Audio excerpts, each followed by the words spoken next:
Hello everyone, welcome to पवन वाग academy. This side Ankita और आज के क्लास में हम लोग देखने वाले हैं one short video of 12th standard Maharashtra state board organic chemistry chapter, जिसका नाम है chapter number 12 aldehyde ketone and carboxylic acid. तो गाइस, इससे पहले हम लोग इन शॉर्ट टोटल 11 चैप्टर्स के वन शॉर्ट वीडियो कंप्लीट कर चुके हैं, राइट। फिजिकल केमिस्ट्री के सारे वन शॉट वीडियोस जो भी थे, starting from chapter 1 to chapter 6 that we completed. Then फिर इनऑर्गेनिक केमिस्ट्री के चैप्टर्स थे चैप्टर 7 से चैप्टर 9 तक, उनका भी वन शॉट हम लोगों ने देख लिया। और फिर हम लोगों ने ऑर्गेनिक केमिस्ट्री की वन शॉट चैप्टर्स की जो भी सीरीज थी वो स्टार्ट की, जिसमें हम लोगों ने चैप्टर 10 और चैप्टर 11 दोनों को ही कवर कर लिया है। और अब हम लोग देख रहे हैं ऑर्गेनिक केमिस्ट्री का थर्ड मोस्ट इम्पॉर्टेंट चैप्टर, जहाँ से पेपर में बहुत सारे क्वेश्चन आते हैं, जिसका नाम है aldehyde ketone and carboxylic acid chapter 12। अब दिमाग में एक क्वेश्चन आता है कि मैम ये चैप्टर तो बहुत ही बड़ा है, इतना बड़ा चैप्टर हम थोड़ी पेपर में पढ़ेंगे, और अगर हम इतना बड़ा चैप्टर पढ़ भी लेंगे तो क्या हमको पेपर में क्वेश्चन सॉल्व करते आएंगे, तो फिर हम इस चैप्टर को पढ़े या ना पढ़े, ये क्वेश्चन मार्क आपके सामने आता है। लेकिन अब आपको टेंशन लेने का बिल्कुल ज़रूरत नहीं है गाइस। रीज़न ये है क्योंकि ये चैप्टर, जैसे कि आप सभी को पता है कि बहुत बड़ा तो है ही, लेकिन अगर आपने ये चैप्टर को छोड़ दिया ना, तो पेपर में आप बहुत सारे क्वेश्चंस कर ही नहीं पाएंगे। क्योंकि ये दो चैप्टर जो थे, इसके पहले वाला चैप्टर अल्कोहल फिनॉल ईथर, जिसमें टोटल 3 फंक्शनल ग्रुप थे, अल्कोहल फिनॉल ईथर, और अभी इसके बाद वाला चैप्टर ये वाला अल्डिहाइड कीटोन कार्बोक्सिलिक एसिड, इसमें भी 3 फंक्शनल ग्रुप है। तो भाई ये जो चैप्टर है ये तो बहुत ही ज़्यादा इम्पोर्टेंट चैप्टर है। इस चैप्टर को छोड़ने की तो कोशिश गलती से भी मत करना, अदरवाइज आप खुद ही समझ गए, मुझे ज़्यादा बताने की ज़रूरत नहीं। फिर अब दिमाग में एक क्वेश्चन आता है कि मैम हमारे पास तो टाइम ही नहीं है, फिर इतने बड़े चैप्टर को कौन पढ़ेगा, हमारे पेपर तो 4 मार्च से। अरे भाई, टेंशन लेने का ज़रूरत नहीं है ना, तो आपको इतने सारे 12-13 पार्ट्स देखने की ज़रूरत है। आप वन शॉट देख लो। वन शॉट वीडियो देखने के बाद भले ही आपके सिर्फ 2 घंटे जाएंगे, 2 घंटे के ऊपर नहीं जाएंगे, इसका गारंटी मैं देती हूँ, लेकिन 2 घंटे देने के बाद this 2 hours of your life is going to pay you at the time of chemistry exam, chemistry board exam, right. So चलिए गाइस, स्टार्ट करते हैं अपने इस वन शॉट वीडियो को, जो कि है approximately of 2 hours of chapter number 12 aldehyde ketone carboxylic acid, जो कि बड़ा तो है नो डाउट, लेकिन मैं इंपॉर्टेंट सारे क्वेश्चंस डिस्कस करूंगी जो पेपर में जहाँ से क्वेश्चंस आते ही है। चलिए स्टार्ट करते हैं।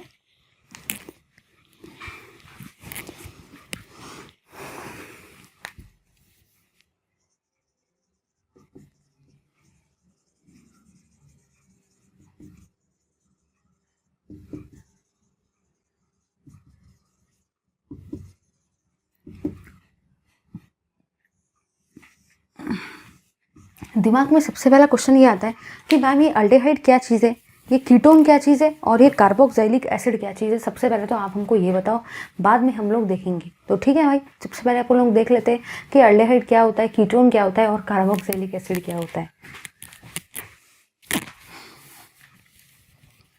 चलिए अब ज़रा ध्यान देना।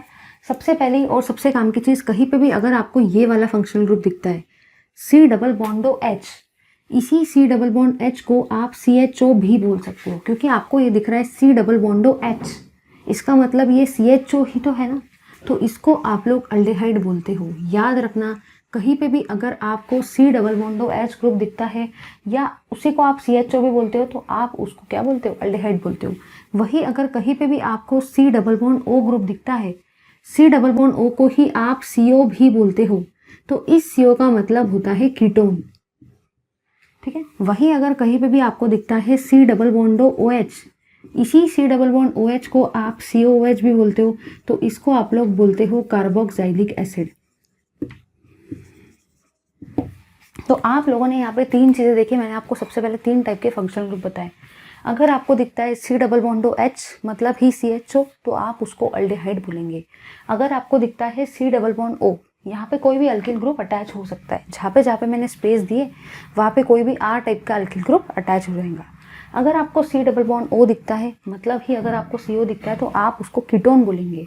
इन द सेम फैशन अगर आपको दिखता है C डबल बॉन्डो OH और COH, तो आप उसको कार्बोक्सिलिक एसिड बोलते हो। तो ऐसे टोटल 3 टाइप के फंक्शनल ग्रुप हैं, जिनकी पूरी की पूरी कहानी आपको इस चैप्टर के अंदर में पढ़ना है, जिनके पूरे के पूरे रिएक्शंस भी आपको इस चैप्टर के अंदर में पढ़ने का है, ठीक है। चलिए, तो अब हम लोग देखते हैं गाइस कैसे क्या हम लोग कॉमन नेम और IUPAC नेम को जनरल तरीके से लिखते हैं। चलिए, तो अभी हम लोग डिस्कस करने वाले हैं अलग अलग कंपाउंड्स को, अलग अलग फंक्शनल ग्रुप को। हम लोग देखेंगे उनका कॉमन नेम कैसे लिखा जाता है। इसी के साथ साथ हम लोग ये भी देखेंगे कि उनका IUPAC नेम कैसे लिखा जाता है। चलिए देखते हैं। सबसे पहली चीज़ तो मैं ले लेती हूँ अल्डेहाइड को। सबसे पहले मैं अल्डेहाइड को ले लेती हूँ, मतलब ही हम अल्डेहाइड का नोमेनक्लेचर देख लेंगे। उसके बाद में हम लोग देखेंगे कीटोन का नोमेनक्लेचर कि कीटोन को कैसे क्या लिखा जाता है। और उसके बाद में हम लोग देखेंगे कार्बोक्सिलिक एसिड का नोमेनक्लेचर। ऐसे हम लोग टोटल तीनों टाइप के नोमेनक्लेचर को देखने वाले हैं। और यहाँ पे जो ये R है, इस R का मतलब अल्किल ग्रुप है, ऐसा आप लोग समझ लो।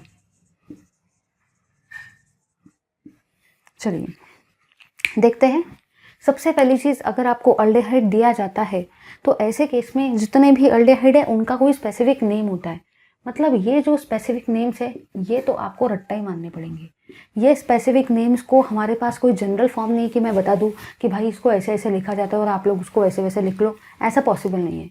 तो अल्डेहाइड के केस में कुछ स्पेसिफिक नेम्स है जो आपको एज इट इज़ देख के रट्टा मानने पड़ेंगे, ठीक है, कॉमन नेम्स।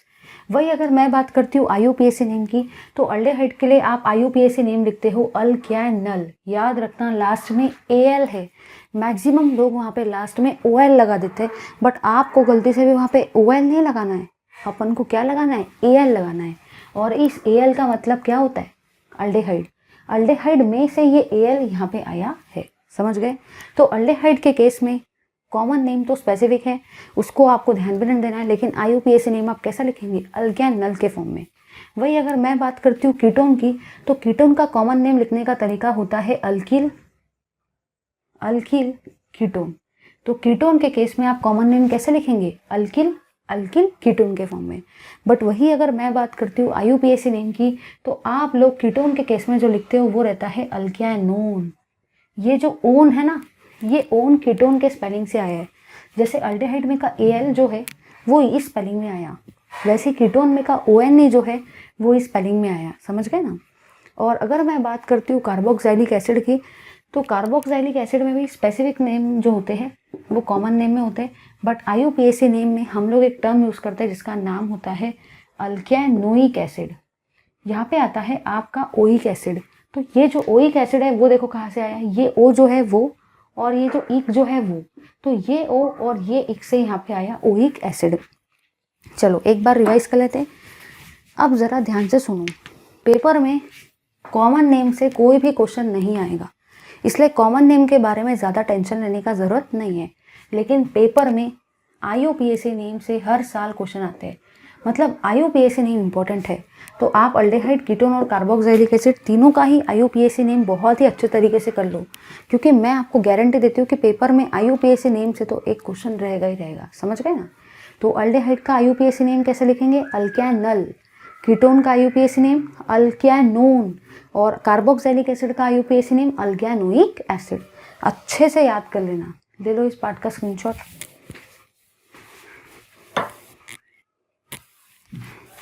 चलिए गाइस, अब हम लोग डिस्कस कर रहे हैं आगे का पार्ट। आगे में हम लोग देखने वाले हैं कि कैसे क्या आप लोग अल्डेहाइड को, कीटोन को, कार्बोक्सिलिक एसिड को प्रिपेयर करेंगे फ्रॉम असाइल क्लोराइड। कुछ दिमाग में क्वेश्चन आता है कि मैम बुक में तो ऐसा दिया है, आप तो वैसा नहीं ले रहे। लेकिन भाई सुनो, अपन बुक के हिसाब से नहीं जा रहे, क्योंकि अगर मैंने बुक के हिसाब से लिया ना तो भाई आपका चैप्टर ही ख़त्म नहीं होगा। हम लोग क्या कर रहे हैं, हम लोग इंपॉर्टेंट पार्ट को एक साथ कलेक्ट करके मैं आपको वन शॉट में बता रही हूँ, ताकि आप उसको डायरेक्टली लेने के बाद कंपेयर भी कर सको कि हाँ ऐसा ऐसा हो रहा है। सेकेंड थिंग यहाँ पे ये है कि अगर आप इस वीडियो को सिर्फ ऐसे ही बैठ के देख रहे हो तो ये वीडियो आपके लिए यूजलेस है। वीडियो उन्हीं के लिए हेल्पफुल रहेगा ये वाला जो लोग कॉपी और पेन लेके बैठे, क्योंकि भाई आपको पता है ये ऑर्गेनिक है। ऑर्गेनिक को ऐसा मैं स्क्रीन पे या PPT पे आपको नहीं पढ़ा सकती हूँ, क्योंकि ऑर्गेनिक जैसी जो चीज़ है वो करने के बाद ही आता है। ऐसे बैठ के पढ़ाने के बाद किसी को समझता भी नहीं है और आगे वाले को मतलब समझाना भी नहीं आता, क्योंकि बैठ के समझा ही नहीं सकते उसको। अब कहना मुझे ये है कि मैं स्पेसिफिकली बोर्ड पे आई हूँ आपके लिए, तो आप सभी से मेरी ये रिक्वेस्ट है कि कॉपी पेन लेके बैठो। कॉपी पेन जैसा जैसा मैं पढ़ा रही हूँ वैसा वैसा लिखते जाओ। अगर आप लोग सोच रहे हो कि मैं बाद में कर लूँगा, ये देख लूँगा, वैसा कर लूँगा, तो फिर वो बाद में कभी नहीं आएगा, क्योंकि पेपर आपके 4 मार्च से। तो ये जो कॉपी आप अभी लिखोगे, ये कॉपी आपको पेपर में एक दिन पहले, क्योंकि 12 मार्च को आपका पेपर है, तो आपको एक दिन जो छुट्टी को मिला है, मतलब एक दिन का हॉलीडे मिला है ना, तो उस दिन आप ये कॉपी से पूरा रिवाइज कर सकते हो। इसलिए कॉपी में लिखते जाने का साथ साथ, ठीक है। चलिए देखते हैं आगे। चलिए गाइस, अब हम लोग डिस्कस करते हैं प्रिपरेशन ऑफ, अपन लोग डिस्कस कर रहे हैं प्रिपरेशन को, कि कैसे क्या आप प्रिपेयर करेंगे अल्डेहाइड को, कैसे क्या आप प्रिपेयर करेंगे कीटोन को, और कैसे क्या आप प्रिपेयर करेंगे कार्बोक्सिलिक एसिड को फ्रॉम असाइल क्लोराइड। ये चीज़ अपन लोग डिस्कस करने वाले हैं कि कैसे क्या हम लोग प्रिपेयर करेंगे अल्डेहाइड को, कीटोन को, कार्बोक्सिलिक एसिड को असाइल क्लोराइड से। ये चीज़ अपन डिस्कस करने वाले हैं। तो इस चीज़ को देखने से पहले मैं एक छोटा सा ट्रिक या तो एक छोटा सा फ्लो चार्ट जो मैंने आपके लिए प्रिपेयर किया है वो साइड में बता देती हूँ। जिसको वो फ्लो चार्ट समझ जाएगा ना, उसको यहाँ पे आने वाली सारी की सारी रिएक्शन एज इट इज़ समझ जाएगी।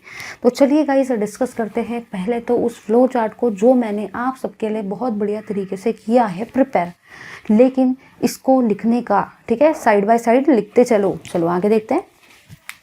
सबसे पहले अपन लोग है ना गाइस फ्लो चार्ट को डिस्कस कर लेते हैं। फ्लो चार्ट डिस्कस कर लेंगे तो चीज़ें बहुत ही ज़्यादा आसान हो जाएगी। अगर आपको सबसे पहले तो प्रिपेयर करने का है असाइल क्लोराइड से अल्डेहाइड को, जैसे कि यहाँ पे दिया है कि आप अल्डेहाइड भी बनाने वाले हो, कीटोन भी बनाने वाले हो, और इसी के साथ साथ आप कार्बोक्सिलिक एसिड भी बनाने वाले हो असाइल क्लोराइड से। इसका मतलब अपन को ये तीनों ही यहाँ पे लेना पड़ेगा, ठीक है। अपन को क्या क्या लेना पड़ेगा, हाँ, असाइल क्लोराइड से सब कुछ बनाने का है। सबसे पहले मैंने असाइल क्लोराइड लिया, इससे मैं बनाने वाली हूँ अल्डेहाइड को।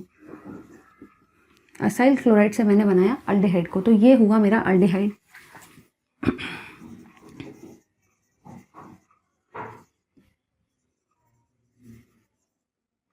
सेकेंड अपन लोग जो बनाने वाले हैं वो अपन बनाएंगे असाइल क्लोराइड से कीटोन को बनाने वाले हैं।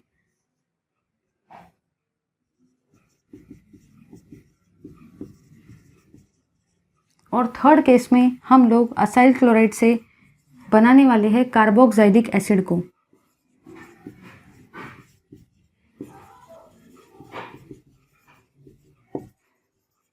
अब देखो कैसे क्या बनाएंगे, ज़रा ध्यान देना।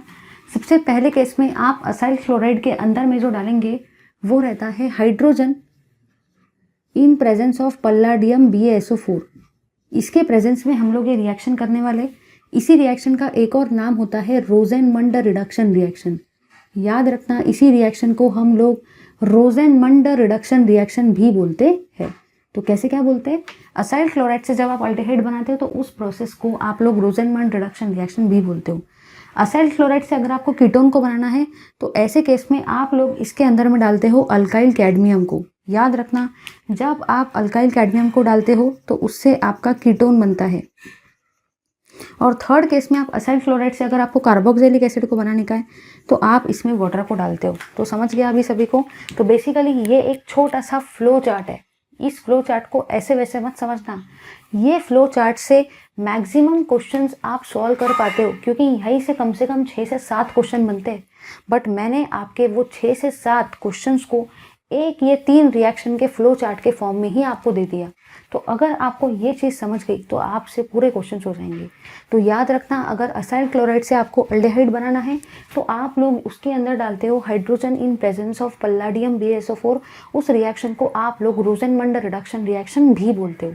अगर आपको असाइल क्लोराइड से कीटोन बनाने का है तो ऐसे केस में आप उसके अंदर में डालते हो R2CD को, मतलब ही अल्काइल कैडमियम को। और थर्ड रिएक्शन जो है वो है, अगर आपको असाइल क्लोराइड से एसिड को बनाना है तो आप उसके अंदर में वाटर को डालते हो। बस मेरे ऊपर भरोसा करो, ऐसा मत सोचना कि मैं बुक में का कोई पार्ट छोड़ दे रही हूँ। मैं सब कुछ लेने वाली हूँ, लेकिन अपन उनको बराबर तरीके से फ्रेम करके ले रहे एक साथ पे। भरोसा करो, मैं आपको भरोसा पूरा ये करके दूंगी, ठीक है। चलिए सबसे पहले अपन लोग, अब कुछ लोग सोचेंगे बस जनरल पढ़ा दिया, हमको तो स्पेसिफिक भी पढ़ाओ। मुझे पता है बहुत सारे लोग ऐसे हैं जिन्होंने वीडियो भी नहीं देखे और वो स्टार्टिंग में अभी इस चीज़ को देख रहे हैं। तो आप लोगों को टेंशन लेने का ज़रूरत नहीं है।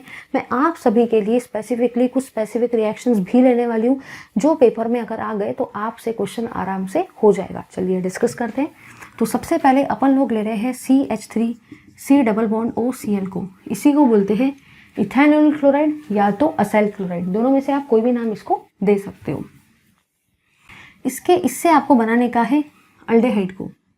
इससे आपको क्या बनाना है, CH3 C डबल बॉन्डो H, ये आपको बनाने का है। थोड़ा पास में लिखते हैं।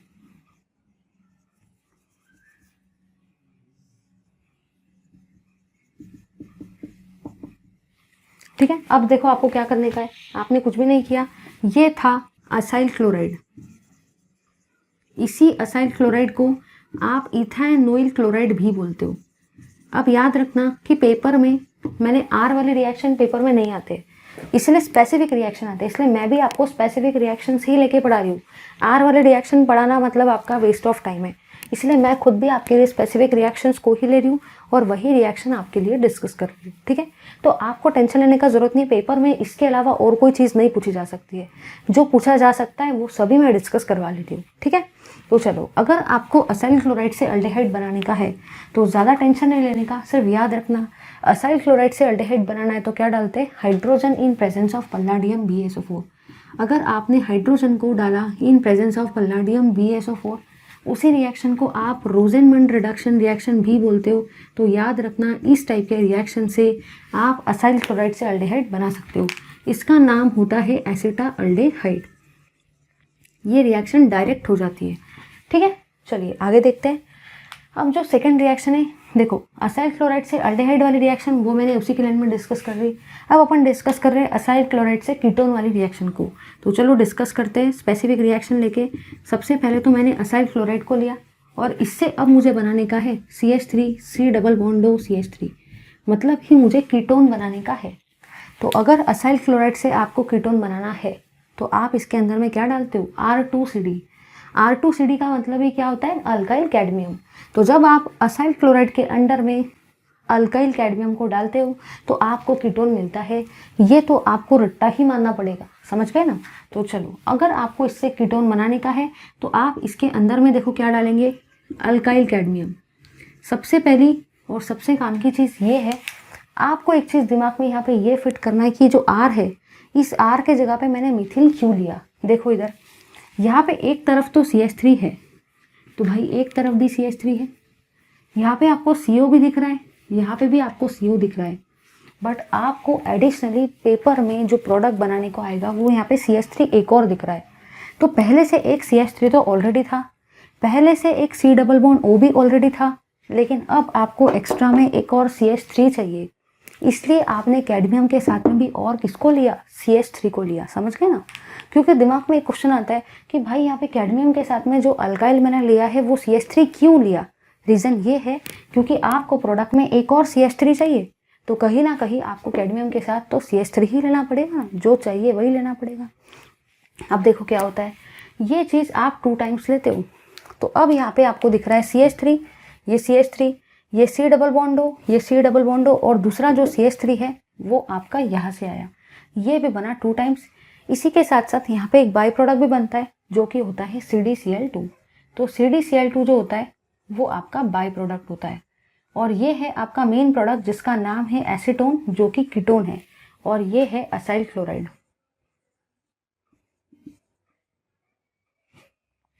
ठीक है, चलिए आगे देखते हैं। अब हम लोग देख रहे हैं थर्ड वाली रिएक्शन को। थर्ड वाली रिएक्शन में आपको असाइल क्लोराइड से बनाने का है कार्बोक्सिलिक एसिड को।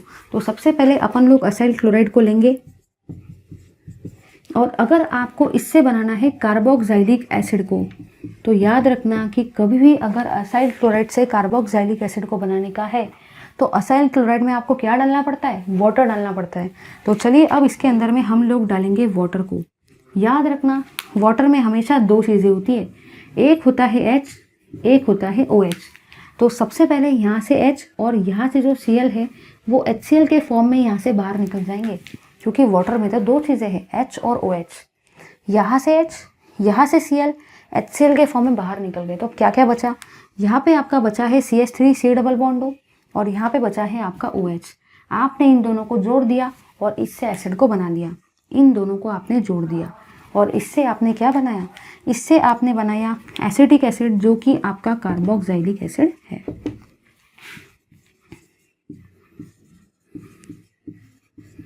चलो एक बार रिवाइज कर लेते हैं। तो मैंने अभी आपको क्या बताया, मैंने अभी आपको ये बताया कि अगर आपको असाइल क्लोराइड पेपर में आता है, ये तीनों में से एक रिएक्शन आने का 101% चांस है। बहुत बार ये रिएक्शन आई है, फिर कभी ये रिएक्शन आई है, कभी ये रिएक्शन आई है, लेकिन बहुत बार ये रिएक्शन आई है। तो अगर असाइल क्लोराइड से अल्डेहाइड बनाने का है नंबर 1 पॉइंट, तो आप उसके अंदर में डालते हो hydrogen in presence of palladium BSO4 और उस रिएक्शन को बोला जाता है रोजेनमंड रिडक्शन रिएक्शन। अगर आपको असाइल क्लोराइड से कीटोन को बनाने का है तो ऐसे केस में आप वहाँ पे लेते हो अल्काइल कैडमियम, ठीक है, और उससे आप कीटोन को बना लेते हो। सेकेंड थिंग आपको वहाँ पे ये भी याद रखना है कि जो अल्किल आपको चाहिए, आपको कैडमियम के साथ में भी वही अल्किल लेना पड़ेगा।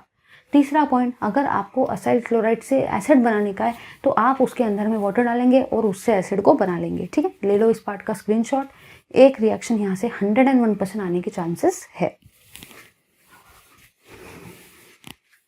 चलिए गाइस, जैसे अभी अपन लोगों ने देखा preparation of aldehyde ketone and carboxylic acid from acyl chloride, अब हम लोग देखने वाले हैं preparation of aldehyde ketone and carboxylic acid from alkane nitrile. तो चलिए गाइस, ज़्यादा टाइम वेस्ट के बिना हम लोग डिस्कस करते हैं कि कैसे क्या नाइट्राइल से अब आप बनाएंगे अल्डेहाइड कीटोन कार्बोक्सिलिक एसिड को। अभी आपने असाइल क्लोराइड से, देखो तीनों तरफ रिएक्टेंट सेम है। एक बार आपने असाइल क्लोराइड से अल्डेहाइड बनाया, एक बार आपने असाइल क्लोराइड से कीटोन बनाया और एक बार आपने असाइल क्लोराइड से कार्बोक्सिलिक एसिड बनाया। इन द सेम फैशन अब अपन लोग असाइल क्लोराइड के जगह पे नाइट्राइल को लेंगे और फिर देखेंगे कि कैसे क्या नाइट्राइल से हम लोग बनाएंगे अल्डेहाइड कीटोन और कार्बोक्सिलिक एसिड को। चलिए देखते हैं preparation of aldehyde ketone carboxylic acid from nitrile. अब नाइट्राइल का मतलब ही होता है ऐसे कंपाउंड जिनमें C triple bond N cyanide वाला ग्रुप आता है, उसी को हम लोग नाइट्राइल भी बोलते हैं। याद रखना, साइनाइड को ही हम नाइट्राइल भी बोलते हैं, बट पेपर में ये जो चीज़ है ये नाइट्राइल नाम से आता है, इसलिए मैं भी आपको नाइट्राइल नाम से डिस्कस करवा रही हूँ। चलिए देखते हैं। सबसे पहले तो जैसे कि मैंने आप सभी को बताया है कि मैं आपको कुछ ऐसे शॉर्ट ट्रिक बताती हूँ, वो अगर आपको समझ गए तो आपको रिएक्शन बहुत इजीली समझ जाती है। तो इन द सेम फैशन रिएक्शन को पढ़ाने से पहले मैं आपको कुछ ऐसे फ्लो चार्ट दूंगी, ऐसा कोई ट्रिक बताऊंगी जो आपको पेपर में अगर क्वेश्चन आता है तो इजीली करते आ जाएगा उस ट्रिक का यूज़ करके। चलिए डिस्कस करते हैं। सबसे पहले हम लोग देख रहे हैं अपनी फर्स्ट रिएक्शन को। फर्स्ट रिएक्शन में हम लोग लेंगे नाइट्राइल को। हम लोग क्या लेने वाले हैं? हम लोग लेने वाले हैं नाइट्राइल को।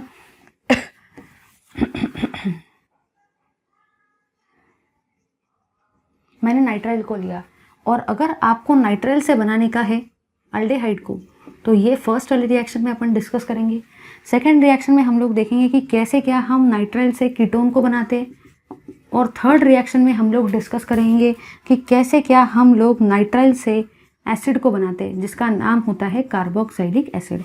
बिल्कुल वैसा ही है जैसा अभी अपन लोगों ने थोड़ी देर पहले देखा। वहाँ पे भी तीनों के तीनों रिएक्टेंट थोड़ी देर पहले अपन ने असाइल क्लोराइड देखे थे। अब तीनों के तीनों रिएक्टेंट जो अपन देख रहे हैं वो सेम है जिसका नाम है नाइट्राइल, और नाइट्राइल से भी आप अल्डेहाइड कीटोन और कार्बोक्सिलिक एसिड को बना रहे हो। तो ये है आपका नाइट्राइल। हर तरफ आपको नाइट्राइल दिख रहा है, इसको आप अल्केन नाइट्राइल भी बोल सकते हो। और नाइट्राइल से आप क्या बना रहे हो? एक बार आपने बनाया अल्डेहाइड को, फिर आपने बनाया कीटोन को, और फिर आपने बनाया कार्बोक्सिलिक एसिड को। अब देखो, पहले तो अगर मुझे नाइट्राइल से अल्डेहाइड बनाना है तो याद रखना हम लोग इसके अंदर में डालते हैं 4H, 4 हाइड्रोजन डालते हैं, और रिएक्शन करते हैं हम लोग SnCl2 in presence of HCl के प्रेजेंस में। याद रखना, कभी भी अगर आपको नाइट्राइल से अल्डेहाइड को बनाने का है तो ऐसे केस में आप उसके अंदर में 4 हाइड्रोजन डालते हो और रिएक्शन करवाते हो SnCl2 in presence of HCl के प्रेजेंस में, और इसी रिएक्शन को आप लोग स्टेपहेन रिएक्शन भी बोलते हो। याद रखना कि इसी रिएक्शन को हम लोग स्टेपहेन रिएक्शन भी बोलते हैं। सेकेंड केस, अगर आपको नाइट्राइल से कीटोन बनाने का है तो ऐसे केस में आप इसके अंदर में डालते हो ग्रिग्नार्ड रिएजेंट को, और ये जो रिएक्शन है ये करवाते हो ड्राई ईथर के प्रेजेंस में, क्योंकि आप सभी को पता है कि ग्रिग्नार्ड रिएजेंट वाली रिएक्शन हम लोग हमेशा ड्राई ईथर के प्रेजेंस में करवाते हैं। ठीक है, तो नाइट्राइल के अंदर अगर आपने ग्रिग्नार्ड रिएजेंट को डाला तो उससे आपको क्या बनता है? उससे आपका बनता है कीटोन। और तीसरी चीज़, अगर आपको नाइट्राइल से एसिड बनाने का है तो एज़ यूजुअल आप उसके अंदर में वाटर को डाल देंगे तो आपका वहाँ पे कार्बोक्सिलिक एसिड बन जाएगा। ठीक है, चलिए देखते हैं हम लोग ये तीनों रिएक्शन को स्पेसिफिक तरीके से, जैसे कि पेपर में पूछा जाता है। चलिए देखते हैं।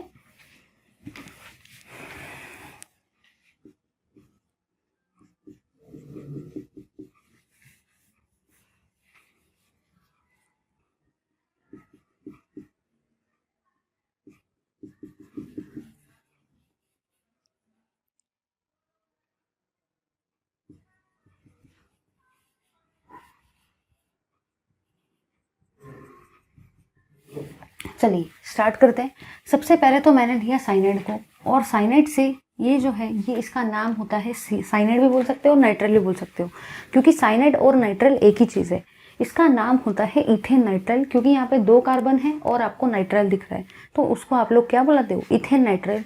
और इस इथेन नाइट्रल से सबसे पहले तो आपको बनाने का है अल्डिहाइड। फिर सेकेंड जो अपन लोगों ने दिया है उसका नाम है बेंजोनाइट्रल, और बेंजोनाइट्रल से आपको बेंजाल्डिहाइड बनाना है। थर्ड केस में आप लोगों को इथेन नाइट्रल से कीटोन को बनाने का है, और फोर्थ केस में आपको इथेन नाइट्रल से इसको बनाने का है, किसको, लाइक एसिड को। चलो डिस्कस करते हैं। तो सबसे पहले अगर सपोज मुझे इससे अल्डिहाइड बनाना है, तो अभी मैंने आपको थोड़ी देर पहले बताया कि कभी भी अगर मुझे अल्डिहाइड बनाना होता है तो हमेशा अल्डिहाइड बनाने के लिए हम लोग क्या डालते हैं, हाइड्रोजन डालते हैं। ये वाली रिएक्शन नहीं लिया तो भी चल जाएगा, क्योंकि अपन लोग बेसिकली 3 मेजर रिएक्शंस को तो डिस्कस कर रहे हैं और बाकी रिएक्शन तो उसके जैसी है। तो तीनों में अपन ने नाइट्रल को लिया। हर किसी का नाम इथेन नाइट्रल है, तो इसलिए मैं हर जगह पे इथेन नाइट्रल पहले लिख देती हूँ।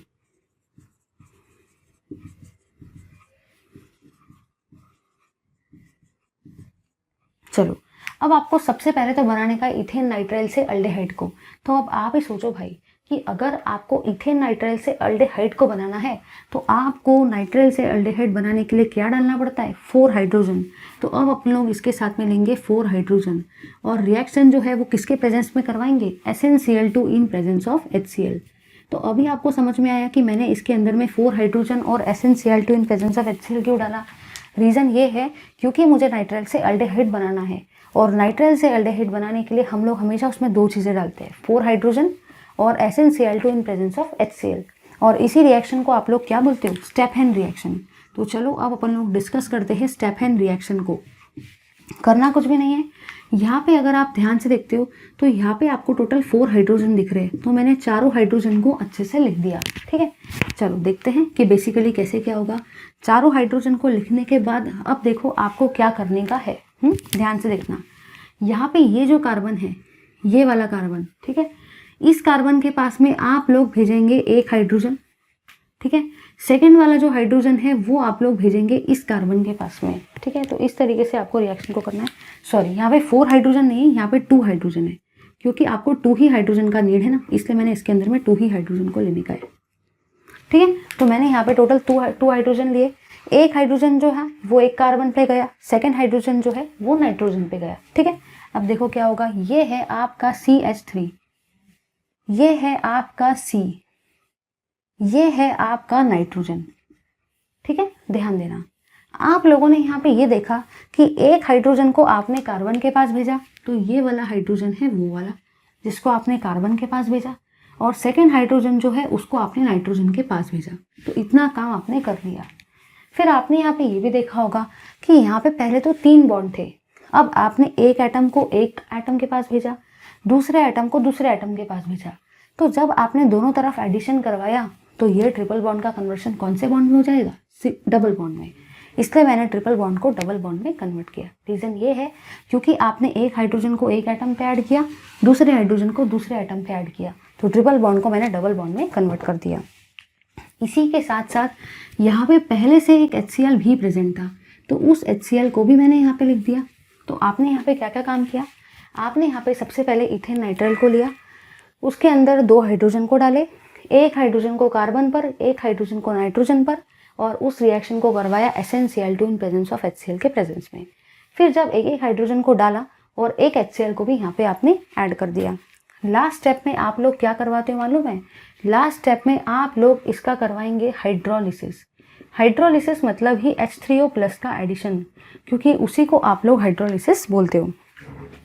अब इसी हाइड्रोलिसिस में टोटल 2 टाइप की चीज़ें होती है, एक होता है H और दूसरा होता है OH। यह आप सभी को बहुत अच्छे से पता है कि 2 चीज़ें होती है, H और OH। अब देखो यहाँ पे क्या होगा, ये वाला जो बॉन्ड है ये वाला बॉन्ड कैंसिल होता है, ये वाला बॉन्ड यहाँ पे कट होगा, यहाँ पे का जो O है वो यहाँ पे जाएगा, यहाँ पे का जो H है वो यहाँ पे आएगा, और यहाँ पे का जो H है वो फिर से यहाँ पे आएगा। क्योंकि आपको बेसिकली अगर आप ध्यान से देखते हो तो आपको बेसिकली यहाँ पे ऐड किसको करना है, वाटर को ऐड करना है। तो वाटर को आप लोग 2 तरीके से ऐड कर सकते हो। कैसे ऐड कर सकते हो, देखो H2 और O, क्योंकि वाटर में 2 चीज़ें होती है, H2O, तो H2 और O। तो एक तरफ मैंने 2 हाइड्रोजन को ऐड किया, एक तरफ मैंने एक ऑक्सीजन को ऐड किया। अब ज़रा देखो यहाँ पे आपको क्या क्या दिख रहा है। अगर आप ध्यान से देखते हो तो यहाँ पे आपको दिख रहा है CH3, यहाँ पे आपको दिख रहा है C डबल बॉन्ड O, और यहाँ पे आपको दिख रहा है H, जिसका नाम होता है एसिटाल्डेहाइड। तो इस तरीके से आपने स्टेफन रिएक्शन का यूज़ करके इथेन नाइट्राइल से बनाया एसिटाल्डेहाइड को। तो इस तरीके से अगर आपको नाइट्राइल से अल्डेहाइड को बनाने का है तो आप उसके अंदर में क्या डालेंगे, 2 हाइड्रोजन और SnCl2 in presence of HCl को। इसी के साथ में यहाँ पे एक बाई प्रोडक्ट भी बनता है, और वो बाई प्रोडक्ट देखो क्या है, NH4Cl। ये है आपका बाई प्रोडक्ट। ठीक है, चलिए आगे देखते हैं। अब नेक्स्ट है आपका इथेन नाइट्राइल, और इथेन नाइट्राइल से अब आपको कीटोन बनाने का है। पहले तो आपने इथेन नाइट्राइल से अल्डेहाइड को बना दिया और उसके लिए स्टेफन रिएक्शन का यूज़ किया। अब आपको इथेन नाइट्राइल से कीटोन बनाना है। तो देख लो ज़रा अपने ट्रिक में कि अगर आपको इथेन नाइट्राइल से कीटोन को बनाने का है तो ऐसे केस में आप इथेन नाइट्राइल के अंदर में क्या डालेंगे, ग्रिग्नार्ड रिएजेंट को। नाइट्राइल से कीटोन बनाने का है तो हमेशा हम लोग ग्रिग्नार्ड रिएजेंट का यूज़ करते हैं। तो नाइट्राइल था, तो अब मुझे इसके अंदर में क्या डालना पड़ेगा, अब मुझे इसके अंदर में डालना पड़ेगा ग्रिग्नार्ड रिएजेंट को, क्योंकि अगर मैंने ग्रिग्नार्ड रिएजेंट नहीं डाला तो मेरी रिएक्शन नहीं हो पाएंगी। एक और बात, कभी भी अगर हम लोग ग्रिग्नार्ड रिएजेंट का यूज़ करते हैं तो हमेशा उस रिएक्शन में ड्राई ईथर तो डालना बहुत ज़रूरी है, क्योंकि ड्राई ईथर के बिना अपना काम नहीं हो पाएगा, राइट। तो अब फर्स्ट वाली रिएक्शन को डिस्कस किया तो उसकी स्पेसिफिक रिएक्शन भी उसके सामने लिखी। अब सेकेंड वाली रिएक्शन को अपन ने देखा तो उसकी रिएक्शन भी स्पेसिफिक वाली उसी के मैं सामने लिख रही हूँ। ज़रा ध्यान देना, आप लोगों ने यहाँ पे ये देखा कि मैग्नीशियम जो है, मैग्नीशियम के ऊपर हमेशा चार्ज होता है पॉजिटिव, क्योंकि वो मेटल है। और ये जो CH3 है ना, ये CH3 के ऊपर जो चार्ज रहेगा वो रहेगा माइनस, क्योंकि मैग्नीशियम एक मेटल है तो उसके ऊपर पॉजिटिव चार्ज है। बट मैग्नीशियम के बाजू में जो भी आएगा उसके ऊपर उसका उल्टा अपोजिट चार्ज रहेगा, मतलब ही minus charge. In the same fashion अगर अपन कार्बन और नाइट्रोजन को देखें तो नाइट्रोजन ज़्यादा इलेक्ट्रोनेगेटिव है, इसलिए उसके ऊपर माइनस चार्ज, और नाइट्रोजन के बाजू में कार्बन आ रहा है तो कार्बन के ऊपर नाइट्रोजन का अपोजिट चार्ज आएगा, मतलब ही प्लस चार्ज आएगा। फिर आपको ये भी चीज़ बहुत अच्छे से पता है कि जो प्लस होता है वो हमेशा लव करता है माइनस को, और जो माइनस होता है वो हमेशा लव करता है प्लस को। तो अपन लोग माइनस की रिएक्शन करवाएंगे प्लस के साथ, और प्लस वाली चीज़ को क्या ऐड करवाएंगे, माइनस वाली चीज़। देखो ये प्लस है तो इस प्लस के पास जाएगा माइनस वाला, और इस माइनस के पास कौन जाएगा, प्लस वाला। समझ गए ना, क्योंकि प्लस लव करता है माइनस को, माइनस लव करता है प्लस को, इसलिए इस प्लस के पास मैंने माइनस को भेजा और इस माइनस के पास मैंने इस प्लस को भेजा। अब अपन को सिर्फ एडिशन करवाने का है, तो देख लेते हैं। CH3, ठीक है, ये है आपका C और ये है आपका N। जब आप ट्रिपल बॉन्ड पे 2 ग्रुप का एडिशन करवाते हो तो ट्रिपल बॉन्ड का कन्वर्शन हो जाता है डबल बॉन्ड में, ये चीज़ हमेशा याद रखना है। अब देखो क्या हुआ, कार्बन के पास आपका कौन सा ग्रुप गया, कार्बन के पास जा रहा है CH3, तो मैंने यहाँ पे CH3 को लगाया, और वही नाइट्रोजन के पास कौन जा रहा है, MgBr, तो इसीलिए मैंने नाइट्रोजन के पास किसको लगाया, MgBr को लगाया। चलिए अब हम लोग क्या करवाएंगे, ज़रा ध्यान देना। अब मैं करवाने वाली हूँ हाइड्रोलिसिस। अब मैं इसका हाइड्रोलिसिस करवाऊंगी। हाइड्रोलिसिस का मतलब ही होता है कि हम लोग इसमें करवाने वाले हैं वाटर का एडिशन, मतलब ही H3O प्लस हम दिखाते हैं बट एक्चुअली तो हम वाटर का ही वहाँ पे एडिशन करते हैं। ठीक है, चलिए देखते हैं। अब देखो वाटर को आप लोग कैसे कैसे तोड़ सकते हो, ज़रा ध्यान देना, मैं आपको तोड़ के दिखा रही हूँ कि कैसे क्या आप लोग वाटर को तोड़ेंगे। पहला तरीका जो है वाटर को तोड़ने का वो देखो कैसा है। पहला तरीका है ऑक्सीजन और हाइड्रोजन के फॉर्म में, सेकेंड तरीका है H और OH के फॉर्म में। तो आप वाटर को ऐसे ऐसे तोड़ सकते हो, ऑक्सीजन और हाइड्रोजन के फॉर्म में भी वाटर को तोड़ सकते, या तो HOH के फॉर्म में भी वाटर को तोड़ सकते as per the given condition. अब आपको कीटोन बनाने का है, इसका मतलब आपको इस कार्बन से क्या अटैच चाहिए, ऑक्सीजन चाहिए, मतलब इसके साइड आपको क्या ऐड करना पड़ेगा, ऑक्सीजन। ऐसे थोड़ा सोचो कि अपन को कीटोन चाहिए, मतलब ही अपन को C डबल बॉन्ड O चाहिए, मतलब ही अपन को इस साइड में क्या चाहिए, ऑक्सीजन चाहिए। तो सबसे पहले हम लोग इस बॉन्ड को यहाँ पे ब्रेक करेंगे, एक तरफ डालेंगे O, एक तरफ डालेंगे H2। ये आपको समझ में आया कैसे क्या है, क्योंकि H2O को हमने पहले तरीके से तोड़ा O और H2 के फॉर्म में। तो एक तरफ मैंने डाला O, दूसरी तरफ मैंने डाला H2। सेकेंड वाले H2O को आपने कैसे तोड़ा, H और OH के फॉर्म में, तो अपन इसको भी वैसे तोड़ेंगे H और OH के फॉर्म में।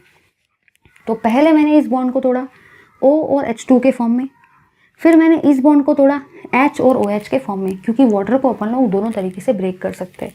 तो अब देखो आपको क्या क्या देखने को मिल रहा है। सबसे पहली चीज़ जो आपको देखने को मिल रही है वो है ये, जो कि आपका कीटोन है, जो कि आपका मेजर प्रोडक्ट है। तो सबसे पहले भाई मैंने यहाँ पे कीटोन को तो बना लिया, तो ये है मेरा एसीटोन, जिसको मैं कीटोन भी बोलती हूँ। सेकेंड चीज़ देखो आपको क्या दिख रही है। अगर आप ध्यान से देखते हो तो सेकेंड चीज़ जो आपको देखने को मिल रही है वो है NH3, जो कि आपकी अमोनिया गैस है। और तीसरी चीज़ अगर आप ध्यान से देखते हो तो आपको जो तीसरा बाई प्रोडक्ट देखने को मिल रहा है वो है MgOH-Br, तो वो भी मैंने लिख दिया MgOH-Br। इस तरीके से आपने रिएक्शन को करवाया, ठीक है। तो चलो सेकेंड रिएक्शन भी हो गई। अब डिस्कस करते थर्ड रिएक्शन को। अगर आपको नाइट्राइल से बनाने का है कार्बोक्सिलिक एसिड, तो आपको उसके अंदर में क्या डालना पड़ता है, वाटर को। तो डायरेक्टली आप लोग वाटर को डलवाओ और डायरेक्टली ये वाली रिएक्शन कर लो कार्बोक्सिलिक एसिड की। तो इस तरीके से ये जो चीज़ फॉर्म हुई इसका नाम है एसिटिक एसिड, जो कि आपका कार्बोक्सिलिक एसिड होता है। चलो एक बार रिवाइज कर लेते हैं। रिवाइज में आपको बस इतना ही याद रखना है, एक सेकेंड, कि अगर आपको नाइट्राइल से अल्डेहाइड बनाने का है तो ऐसे केस में आप उसके अंदर में डालेंगे हाइड्रोजन को इन प्रेजेंस ऑफ SnCl2HCl, राइट। और उस रिएक्शन को अपन लोग बोलते हैं स्टेफन रिएक्शन। सेकेंड पॉइंट, अगर आपको नाइट्राइल से बनाने का है कीटोन, तो ऐसे केस में आप उसके अंदर में डालते हो ग्रिग्नार्ड रिएजेंट को और उससे कीटोन को बना लेते हो। अगर आपको नाइट्राइल से बनाने का है कार्बोक्सिलिक एसिड को, तो ऐसे केस में आप उसके अंदर में वाटर को डालते हो और उससे कार्बोक्सिलिक एसिड को बना लेते हो। अभी मैंने टोटल आपको 6 रिएक्शन पढ़ाई। पेपर में वहाँ से कम एक रिएक्शन तो हर साल आती है, और सेकंड रिएक्शन आ भी सकती नहीं भी आ सकती है, मतलब 2 रिएक्शन आने के चांसेस हैं, लेकिन एक रिएक्शन तो कंफर्म है ये 6 रिएक्शन में से जो मैंने अभी आपको पढ़ाई, ठीक है। ले लो इस पार्ट का स्क्रीनशॉट, फिर हम लोग आगे बढ़ते हैं। चलिए अब हम लोग डिस्कस करते हैं अपने आगे का पार्ट, जिसमें अपन लोग डिस्कस करेंगे गेटरमैन-स्कोच फॉर्मुलेशन वाली रिएक्शन को। और सेकेंड चीज़ जो अपन डिस्कस करने वाले हैं वो है प्रिपरेशन ऑफ सोप को। तो चलिए गाइस ज़्यादा टाइम वेस्ट किए बिना स्टार्ट करते हैं गेटरमैन-स्कोच फॉर्मुलेशन वाली रिएक्शन, और इसी के साथ साथ प्रिपरेशन ऑफ सोप वाली रिएक्शन भी। चलिए देखते हैं, ये दोनों ही रिएक्शन इंपॉर्टेंट है। वैसे कि जितना भी पार्ट में वन शॉट में ले रही हूँ वो सभी इंपॉर्टेंट है, क्योंकि जो रिड्यूस वाला पार्ट है, जो इररिलेवेंट पार्ट है, जो पार्ट ऐसा है जो बिल्कुल भी इंपॉर्टेंट नहीं है, वो पार्ट अपन वन शॉट का डिस्कस भी नहीं कर रहे। वन शॉट में सिर्फ इंपॉर्टेंट क्वेश्चंस डिस्कस कर रहे हैं जो सीरियसली आपके सिलेबस में है, जो बहुत बार पेपर में आते हैं। और मैं ऐसी हवा में नहीं पढ़ा रही हूँ, मैंने 15 ईयर्स के लास्ट 15 ईयर्स के पेपर्स का एनालिसिस किया है। और ऐसा नहीं कि सिर्फ मार्च वाले, मार्च प्लस जुलाई वाले दोनों पेपर का मैंने एनालिसिस किया है, कभी कभी अक्टूबर में भी हुआ है। तो वो सभी पेपर का एनालिसिस करने के बाद ही मैं ये पढ़ा रही हूँ। चलिए देखते हैं गेटरमैन-स्कोच फॉर्मुलेशन को।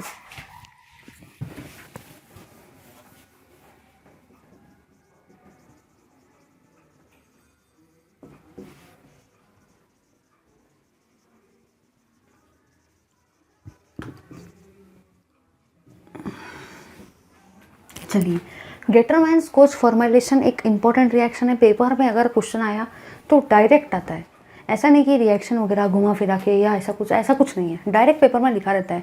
लास्ट 15 ईयर्स में अब तक जब भी जितने भी बार गेटरमैन-स्कोच फॉर्मुलेशन वाली रिएक्शन आई तो हर बार डायरेक्ट लिखा हुआ था एक्सप्लेन गेटरमैन-स्कोच फॉर्मुलेशन, डायरेक्ट वहाँ पे नाम दिया हुआ था। ऐसा कुछ वहाँ पे मेंशन नहीं था कि रिएक्शन दिए प्रोडक्ट बनाने का है, डायरेक्ट ये नाम ही दिया हुआ था। तो चलिए अब हम लोग डिस्कस करते हैं। और जब भी ऐसी रिएक्शन आती है तो हमेशा वो 2 मार्क के लिए आती है, क्योंकि नेम रिएक्शन है। सेकेंड चीज़ जो अपन लोग डिस्कस करेंगे वो डिस्कस करेंगे प्रिपरेशन ऑफ सोप को। बहुत बार सोप का क्वेश्चन पूछा जाता है कि कैसे क्या सोप को प्रिपेयर करते हैं। मैक्सिमम लोगों को तो ये भी नहीं पता कि सोप वाले ऐसे कोई रिएक्शन इस सिलेबस के अंदर में है भी, क्योंकि रिएक्शन तो वहाँ पे दिया हुआ है, लेकिन वहाँ पे शॉर्ट में लिखा हुआ है कि भाई ये तो सोप होता है। लेकिन अब आप ही बताओ, जहाँ पे अगर आप देखते हो पेज नंबर 263 पे आओ, वहाँ पे अल्केलाइन हाइड्रोलिसिस ऑफ ईस्टर दिया हुआ है, लेकिन ये नहीं बताया है कि भाई अल्केलाइन हाइड्रोलिसिस ऑफ ईस्टर होने के बाद में सोप ही बनता है। अब पेपर में क्या होता है, एग्जामिनर ने नया क्वेश्चन चालू किया, what is soap, how it is prepared. अब आधे लोग सोचते हैं भाई कि ऐसा तो मैंने कुछ पढ़ा नहीं, सोप जैसी तो कोई रिएक्शन इस चैप्टर के अंदर में थी नहीं, फिर ये एग्जामिनर ने सोप जैसी रिएक्शन कहाँ से पूछ लिया। लेकिन जो अल्केलाइन हाइड्रोलिसिस ऑफ ईस्टर है, मैं आपको दिखाती भी हूँ, पेज नंबर 263 पे अगर आप देखते हो तो यहाँ पे आपको अल्केलाइन हाइड्रोलिसिस ऑफ ईस्टर तो दिख रहा है, लेकिन यहाँ पे शॉर्ट में लिखा हुआ है कि भाई इसी को हम लोग सोप भी बोलते हैं, बट पेपर में सोप आता है डायरेक्टली। फिर आप लोग कंफ्यूज रहते हो कि मैंने तो सोप पढ़ा ही नहीं था, लेकिन यही तो सोप है, आपको टेंशन लेने का ज़रूरत नहीं है, मैं डिस्कस करवा दे रही हूँ। चलिए देखते हैं। चलिए भाई, तो अभी अपन लोग सबसे पहले गेटरमैन्स कोच फॉर्मुलेशन देख लेते हैं। गेटरमैन्स कोच फॉर्मुलेशन में सबसे पहले आप लेंगे बेंजीन को। याद रखना, सबसे पहले आपको बेंजीन को लेने का है। बेंजीन में आप डालेंगे CO और आप ये रिएक्शन करवाएंगे HCl के प्रेजेंस में। तो CO और HCl दोनों को आप बेंजीन के अंदर में डालने वाले हो। चलिए डिस्कस करते हैं। सबसे पहले ये है आपका बेंजीन। अगर आप ध्यान से देखते हो तो इस बेंजीन में आपको क्या क्या ऐड करना है वो देखो। यहाँ पे आपको ऐड करना है CO को और यहाँ पे आपको ऐड करना है H को। मतलब ही आप, अगर मैं ध्यान से बताऊँ तो CHO ग्रुप को ऐड करने वाले हो। तो बस मैंने यहाँ पे CHO ग्रुप को ऐड करवा दिया, समझ गए ना। और इसी चीज़ को आप क्या बोलते हो, बेंजाल्डेहाइड। तो याद रखना कि अगर आपको बेंजीन से डायरेक्टली बेंजाल्डेहाइड को बनाने का है तो ऐसे केस में आप जो रिएक्शन यूज़ करते हो उसका नाम होता है गेटरमैन्स कोच फॉर्मुलेशन वाली रिएक्शन। करना कुछ भी नहीं है, आप सिर्फ उसके अंदर में 2 चीज़ें डालते हो, CO in presence of HCl, और उसी चीज़ को आप लोग क्या बोलते हो, गेटरमैन्स कोच फॉर्मुलेशन। ये जो CO है और ये जो HCl है, ये CO और ये H, इससे आपका जो ग्रुप बनता है वो रहता है CHO, और इसी CHO ग्रुप को मैंने यहाँ पे ऐड करवा दिया। अब ज़रा देखो आपको कैसे ये याद रखना है।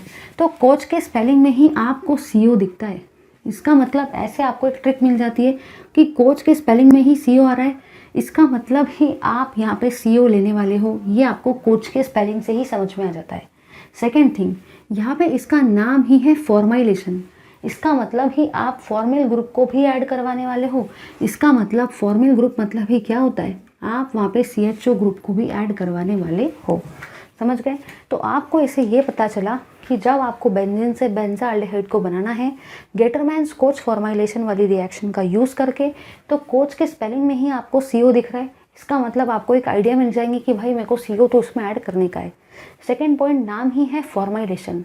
फॉर्मुलेशन मतलब ही फॉर्मिल ग्रुप, मतलब ही अल्डेहाइड ग्रुप, मतलब ही CHO ग्रुप तो प्रोडक्ट में आने वाला है, ऐसे आपको आइडिया मिल गई। चलिए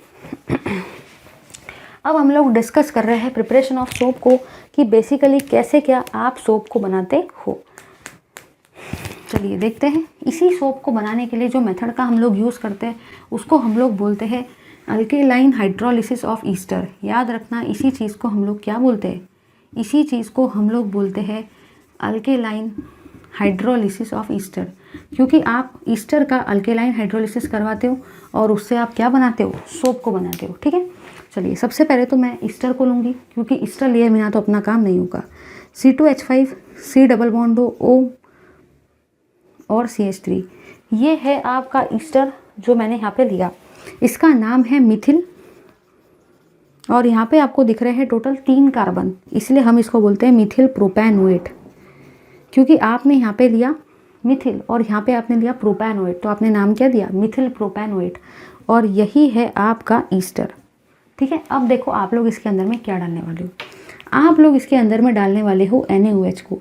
दिमाग में क्वेश्चन ये आता है कि भाई हम लोग इसके अंदर में NaOH को क्यों डाल रहे हैं। रीज़न ये है क्योंकि नाम ही है अल्केलाइन। अल्केलाइन मतलब ही आप उसके अंदर में अल्कली, मतलब ही आप उसके अंदर में बेस को ऐड करने वाले हो, इसलिए मैंने यहाँ पे किसको ऐड किया, बेस को ऐड किया।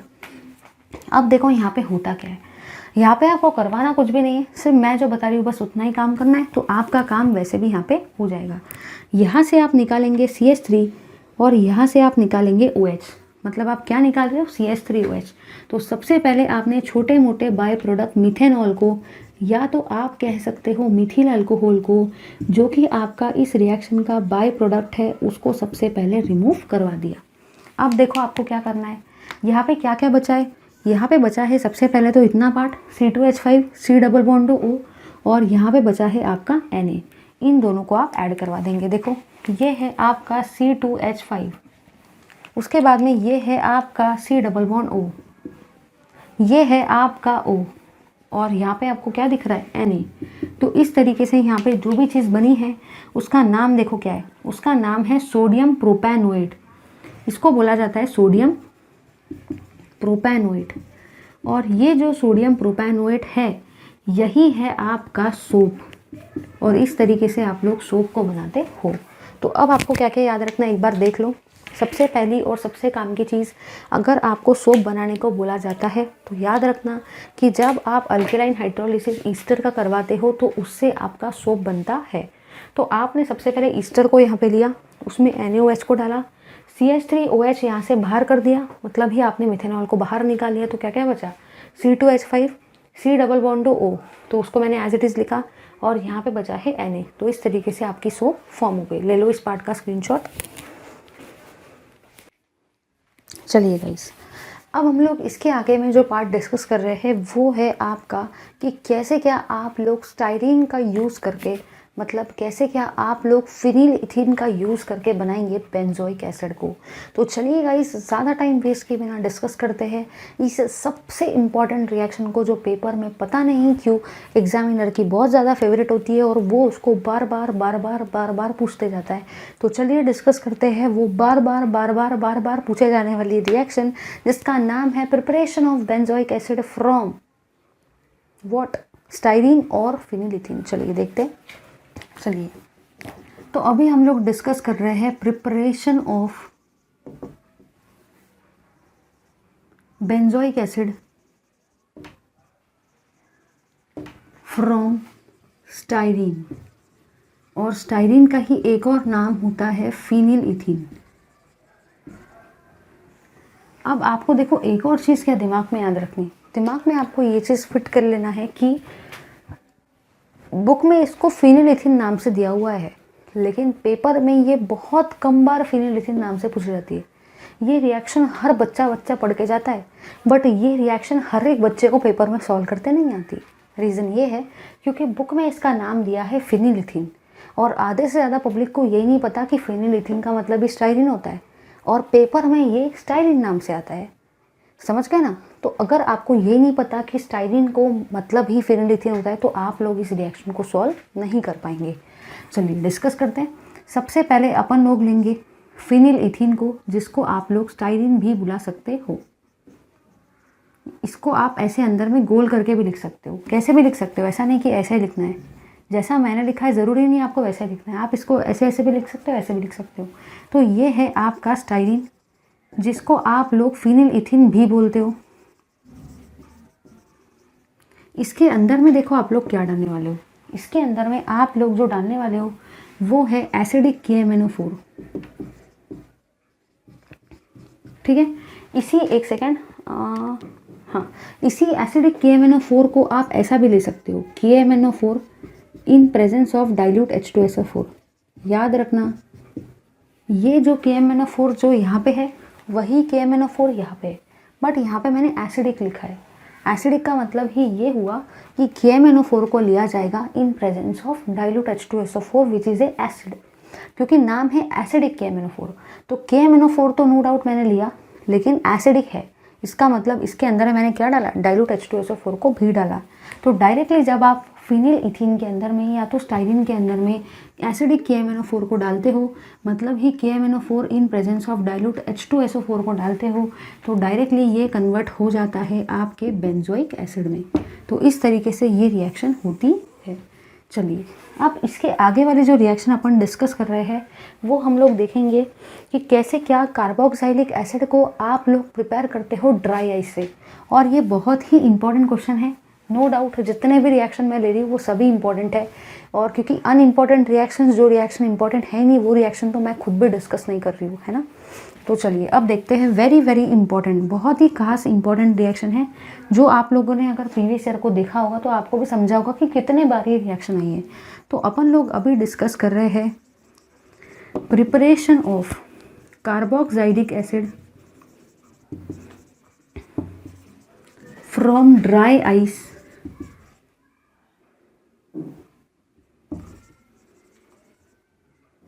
using Grignard reagent।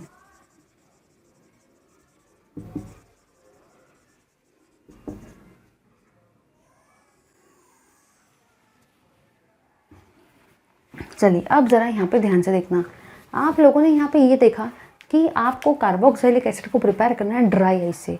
अब मैक्सिमम लोगों को तो ये नहीं पता कि ड्राई आइस मतलब क्या होता है। क्योंकि पेपर में कभी भी ड्राई आइस का दूसरा नाम जो है वो लिखा नहीं जाता है। जैसे पेपर में स्टाइरिन का सेकंड नेम फिनिलिथिन है, वो नहीं लिखा जाता, क्योंकि अगर पेपर में फिनिलिथिन लिख दिया जाए तो सभी को ड्रॉ करते आ जाएगा, है कि नहीं, इसलिए पेपर में वो स्टाइरिन लिखता है। इन the same fashion maximum public को ये भी नहीं पता कि ड्राई आइस मतलब क्या होता है। अगर आपको ड्राई आइस का मतलब ही नहीं पता क्या होता है तो क्या आप रिएक्शन कर पाएंगे? नहीं। तो सबसे पहले तो आपको पता होना चाहिए कि ड्राई आइस मतलब होता है सॉलिड कार्बन डाइऑक्साइड। चलिए करते हैं इस रिएक्शन को, फिर देखते हैं सारी चीज़ें। तो यहाँ पे सबसे पहले मैं तो डायरेक्टली स्पेसिफिक रिएक्शन को ही ले रही हूँ, क्योंकि पेपर में तो स्पेसिफिक रिएक्शन ही आएंगी ना, जनरल रिएक्शन थोड़ी आने वाली है। तो सबसे पहले मैं यहाँ पे ले रही हूँ CH3MgBr को, और इसके अंदर में हम लोग डालने वाले हैं CO2 को। याद रखना, इसके अंदर में हम लोग क्या डाल रहे हैं? इसके अंदर में हम लोग डाल रहे हैं CO2 को। अब ज़रा ये भी चीज़ दिमाग में फिट कर लो, इसी CO2 को क्या हम ऐसा नहीं लिख सकते? अब कुछ लोग बोलेंगे क्या बात कर रहे हैं मैम, CO2 तो लीनियर होता है, फिर आपने CO2 को ऐसा ही क्यों लिखा? तो अरे भाई ज़रा इधर सुनो, नो डाउट CO2 लीनियर होता है, नो डाउट, मैं खुद भी एग्री करती हूँ कि हाँ भाई CO2 लीनियर है, लेकिन बिफोर दैट आप ये भी चीज़ तो समझो भाई कि अपन को अभी रिएक्शन करवाने का है, अभी लीनियर और नॉन लीनियर के गेम में नहीं पढ़ने का है, अभी अपन को रिएक्शन करवाना है। और रिएक्शन के लिए जैसा स्ट्रक्चर मैं ड्रॉ करूँगी वैसे ही आप करोगे तो आपकी रिएक्शन ईजिली करेक्ट फॉर्म में हो पाएगी, अदरवाइज़ फिर आप कन्फ्यूज रहेंगे कि किसके पास किसको ऐड करने का है। सेकेंड थिंग यहाँ पे ये भी है कि जब भी हम ग्रिग्नार्ड रिएजेंट का यूज़ करते हैं तो हमेशा हम लोग रिएक्शन के अंदर में क्या डालते हैं? ड्राई ईथर को डालते हैं। चलो अब रिएक्शन करते हैं। आप लोगों ने यहाँ पे ये देखा कि हमेशा जो मैग्नीशियम होता है वो तो एक मेटल है, और मेटल के ऊपर में हमेशा कौन सा चार्ज आता है? Positive charge. CH3 जो है वो मैग्नीशियम के बाजू में है, वो मैग्नीशियम के नेक्स्ट में है, तो उसके ऊपर कौन सा चार्ज आएगा? जो चार्ज मैग्नीशियम के ऊपर है उसका अपोजिट चार्ज इस CH3 के ऊपर में आएगा, मतलब इस CH3 के ऊपर में नेगेटिव साइन आएगा। सेकेंड थिंग, जब आप इस CO2 की बात करते हो तो यहाँ पे ये जो ऑक्सीजन है ये इलेक्ट्रोनेगेटिव है, इसका मतलब इसके ऊपर नेगेटिव चार्ज आएगा। अब जो कार्बन है वो ऑक्सीजन के एग्जैक्टली अपोजिट में प्रेजेंट है, इसका मतलब कार्बन के ऊपर ऑक्सीजन का जो चार्ज है उसका अपोजिट आएगा, मतलब ही कार्बन के ऊपर में पॉजिटिव साइन आएगा। तो मैग्नीशियम एक मेटल है इसलिए प्लस, मैग्नीशियम के बाजू वाले कार्बन के ऊपर माइनस, यहाँ पे CO2 है, ऑक्सीजन इलेक्ट्रोनेगेटिव है तो माइनस, और कार्बन उसके बाजू में है तो प्लस। चलो अब देखो क्या करेंगे, प्लस के पास हमेशा आप लोग किसको भेजते हो? माइनस को, और माइनस के पास आप लोग हमेशा किसको भेजते हो? प्लस को, क्योंकि आपको ये चीज़ बहुत अच्छे से पता है कि प्लस लव करता है माइनस को और माइनस लव करता है प्लस को, इसलिए आप लोग हमेशा ये रिएक्शन ऐसे ही करवाते हो। तो आपने कुछ भी नहीं किया, प्लस को भेजा माइनस के पास और माइनस को भेजा प्लस के पास। चलिए करते हैं रिएक्शन को। यहाँ पे आपको दिख रहा था CO2, तो इसी CO2 को सबसे पहले तो मैंने एज इट इज़ लिख दिया, ठीक है। अब देखो आपने क्या किया, इस कार्बन के पास आपने किसको भेजा? CH3 को भेजा, तो भाई इस कार्बन के पास मैंने CH3 को लिख दिया, क्योंकि कार्बन के ऊपर साइन है पॉजिटिव और CH3 के ऊपर साइन है नेगेटिव, इसलिए मैंने CH3 को कार्बन के पास भेज दिया। इस ऑक्सीजन के पास आप किसको भेजेंगे? MgBr को, क्योंकि ऑक्सीजन के साइन ऊपर चार्ज है माइनस और मैग्नीशियम के ऊपर चार्ज है प्लस, इसलिए ये MgBr जो है वो तो ऑक्सीजन के पास में जाके ऐड होगा। जब भी आप डबल बॉन्ड के अक्रॉस में एडिशन करवाते हो एक एक ग्रुप का, तो हमेशा डबल बॉन्ड का कन्वर्शन सिंगल बॉन्ड में हो जाता है। चलिए आगे आप लोग करवाएंगे इसका हाइड्रोलिसिस, मतलब ही आप लोग इसके अंदर में क्या डालने वाले हो? H3O+ को, इसी को हम लोग हाइड्रोलिसिस भी बोलते हैं।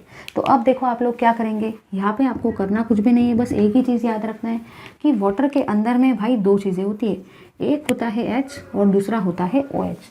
तो आपको वैसा ही करना है, एक साइड में आप ऐड करेंगे H को, दूसरे साइड में आप ऐड करेंगे OH को। तो यहाँ पे आपको दिख रहा है CH3, यहाँ पे आपको दिख रहा है C, यहाँ पे आपको दिख रहा है डबल बॉन्ड O, यहाँ पे आपको दिख रहा है O, और इसी के साथ में आपने इस साइड में क्या ऐड किया? H को ऐड किया, और इसी के साथ में आपका एक बाई प्रोडक्ट भी बन रहा है, और वो बाई प्रोडक्ट देखो क्या बन रहा है? Mg, यहाँ पे है Br और यहाँ पे है OH।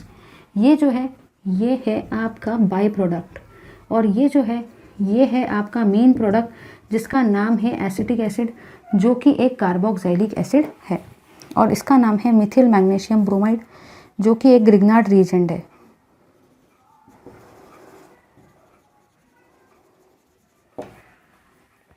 और ये जो होता है इसको बोला जाता है सॉलिड कार्बन डाइऑक्साइड, और इसी सॉलिड कार्बन डाइऑक्साइड का मतलब ही होता है ड्राई आइस। चलो तो एक बार अपन लोग रिवाइज कर लेते हैं, करना कुछ भी नहीं है।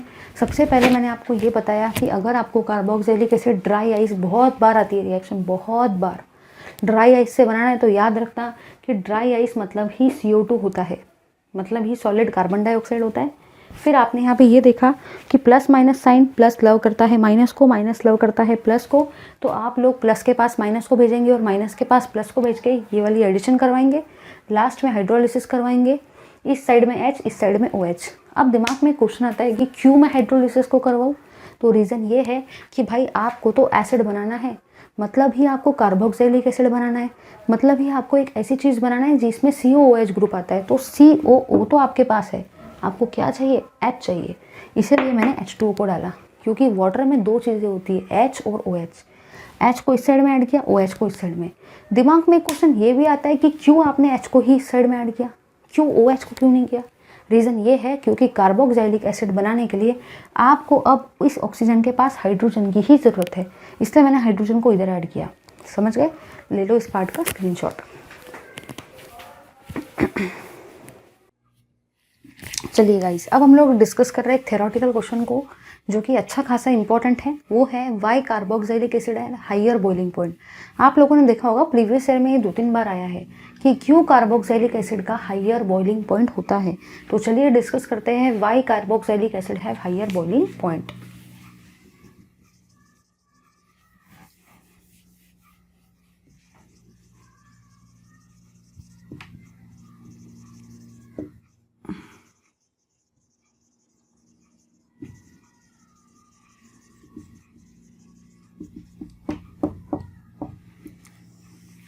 चलिए इस क्वेश्चन को डिस्कस करते हैं। तो आपको यहाँ पे ये याद रखना है कि अगर मैं बात करती हूँ इन लिक्विड स्टेट, ठीक है, तो आपको याद रखना है कि जो भी कार्बोक्सिलिक एसिड है लिक्विड स्टेट को आप एक्वस सॉल्यूशन भी भूल सकते हो। तो जो भी कार्बोक्सिलिक एसिड होता है, carboxylic acid forms dimer like structure with the help of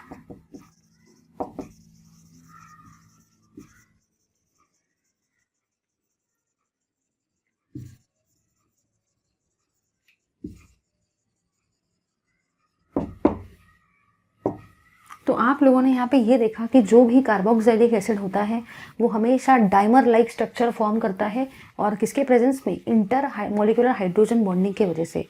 क्योंकि एक कार्बोक्सिलिक एसिड का जो मॉलिक्यूल है वो दूसरे कार्बोक्सिलिक एसिड के मॉलिक्यूल के साथ में इंटर मॉलिक्यूलर हाइड्रोजन बॉन्डिंग करता है, और इसके वजह से वहाँ पे डाइमर का फॉर्मेशन होता है। मतलब एक मॉलिक्यूल दूसरे मॉलिक्यूल के साथ में अटैच हो जाता है, एक मॉलिक्यूल दूसरे कार्बोक्सिलिक एसिड के मॉलिक्यूल के साथ में बॉन्ड बना लेता है, जिसके वजह से वहाँ पे दो मॉलिक्यूल का डाइमर बन जाता है। और डाइमर बनने के वजह से देखो अब क्या क्या होता है। यहाँ पे आप लोगों ने ये देखा कि पहले जो था, पहले हम लोगों ने एक कार्बोक्सिलिक एसिड का मॉलिक्यूल लिया, ये है आपका पहला कार्बोक्सिलिक एसिड का मॉलिक्यूल। अब हम लोग लेंगे अपने सेकेंड कार्बोक्सिलिक एसिड के मॉलिक्यूल को। तो चलिए गाइस, ज़्यादा टाइम वेस्ट किए बिना अब हम लोग लेते हैं अपने सेकेंड कार्बोक्सिलिक एसिड के मॉलिक्यूल को। ये पहला कार्बोक्सिलिक एसिड है, ये सेकेंड कार्बोक्सिलिक एसिड है। एक को सीधा लिखने का, एक को उल्टा लिखने का। और अभी आपको ये बात बहुत अच्छे से पता है कि यहाँ पे है ऑक्सीजन और यहाँ पे है हाइड्रोजन, मतलब यहाँ पे कौन सी बॉन्डिंग होंगी? Inter molecular hydrogen bonding. यहाँ पे भी बिल्कुल वैसा ही, यहाँ पे है हाइड्रोजन, यहाँ पे है ऑक्सीजन, तो यहाँ पे भी आपकी कौन सी टाइप की बॉन्डिंग होंगी? Inter molecular hydrogen bonding. इस बॉन्डिंग को हम लोग बोलते हैं इंटर मॉलिक्यूलर हाइड्रोजन बॉन्डिंग।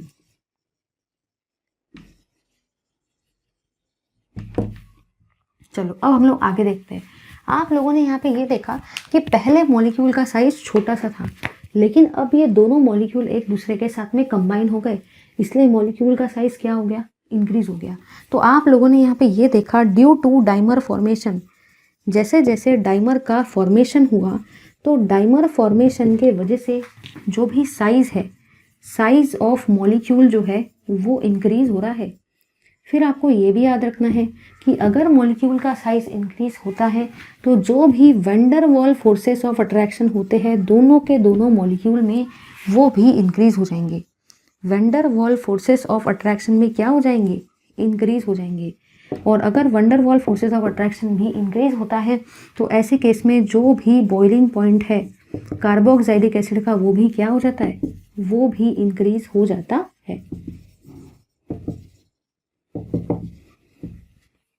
ठीक है, तो अब आपको समझ में आया कि क्यों कार्बोक्सिलिक एसिड का हायर बॉइलिंग पॉइंट होता है। रीज़न ये होता है क्योंकि कार्बोक्सिलिक एसिड का एक मॉलिक्यूल दूसरे मॉलिक्यूल के साथ में इंटरमॉलिक्यूलर हाइड्रोजन बॉन्डिंग बनाता है, जिसके वजह से मॉलिक्यूल का साइज इंक्रीज हो जाता है। Van Waals forces of attraction भी इंक्रीज हो जाते हैं and as a result of which boiling point भी इंक्रीज होता है। ले लो इस पार्ट का स्क्रीनशॉट।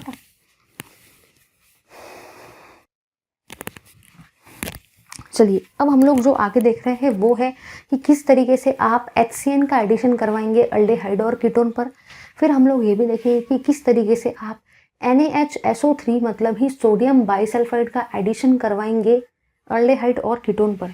तो चलिए गाइस डिस्कस करते हैं।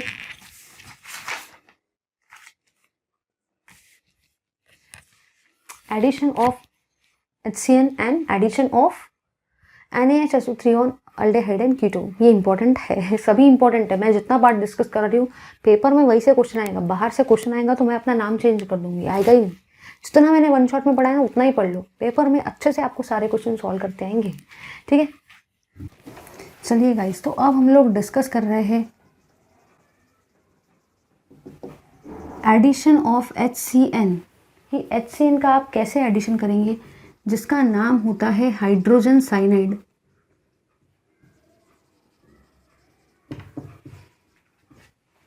On aldehyde and ketone.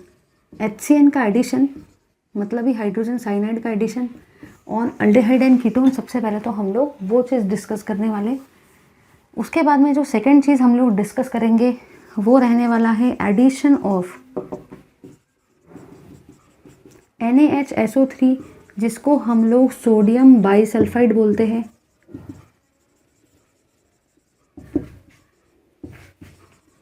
On aldehyde and ketone.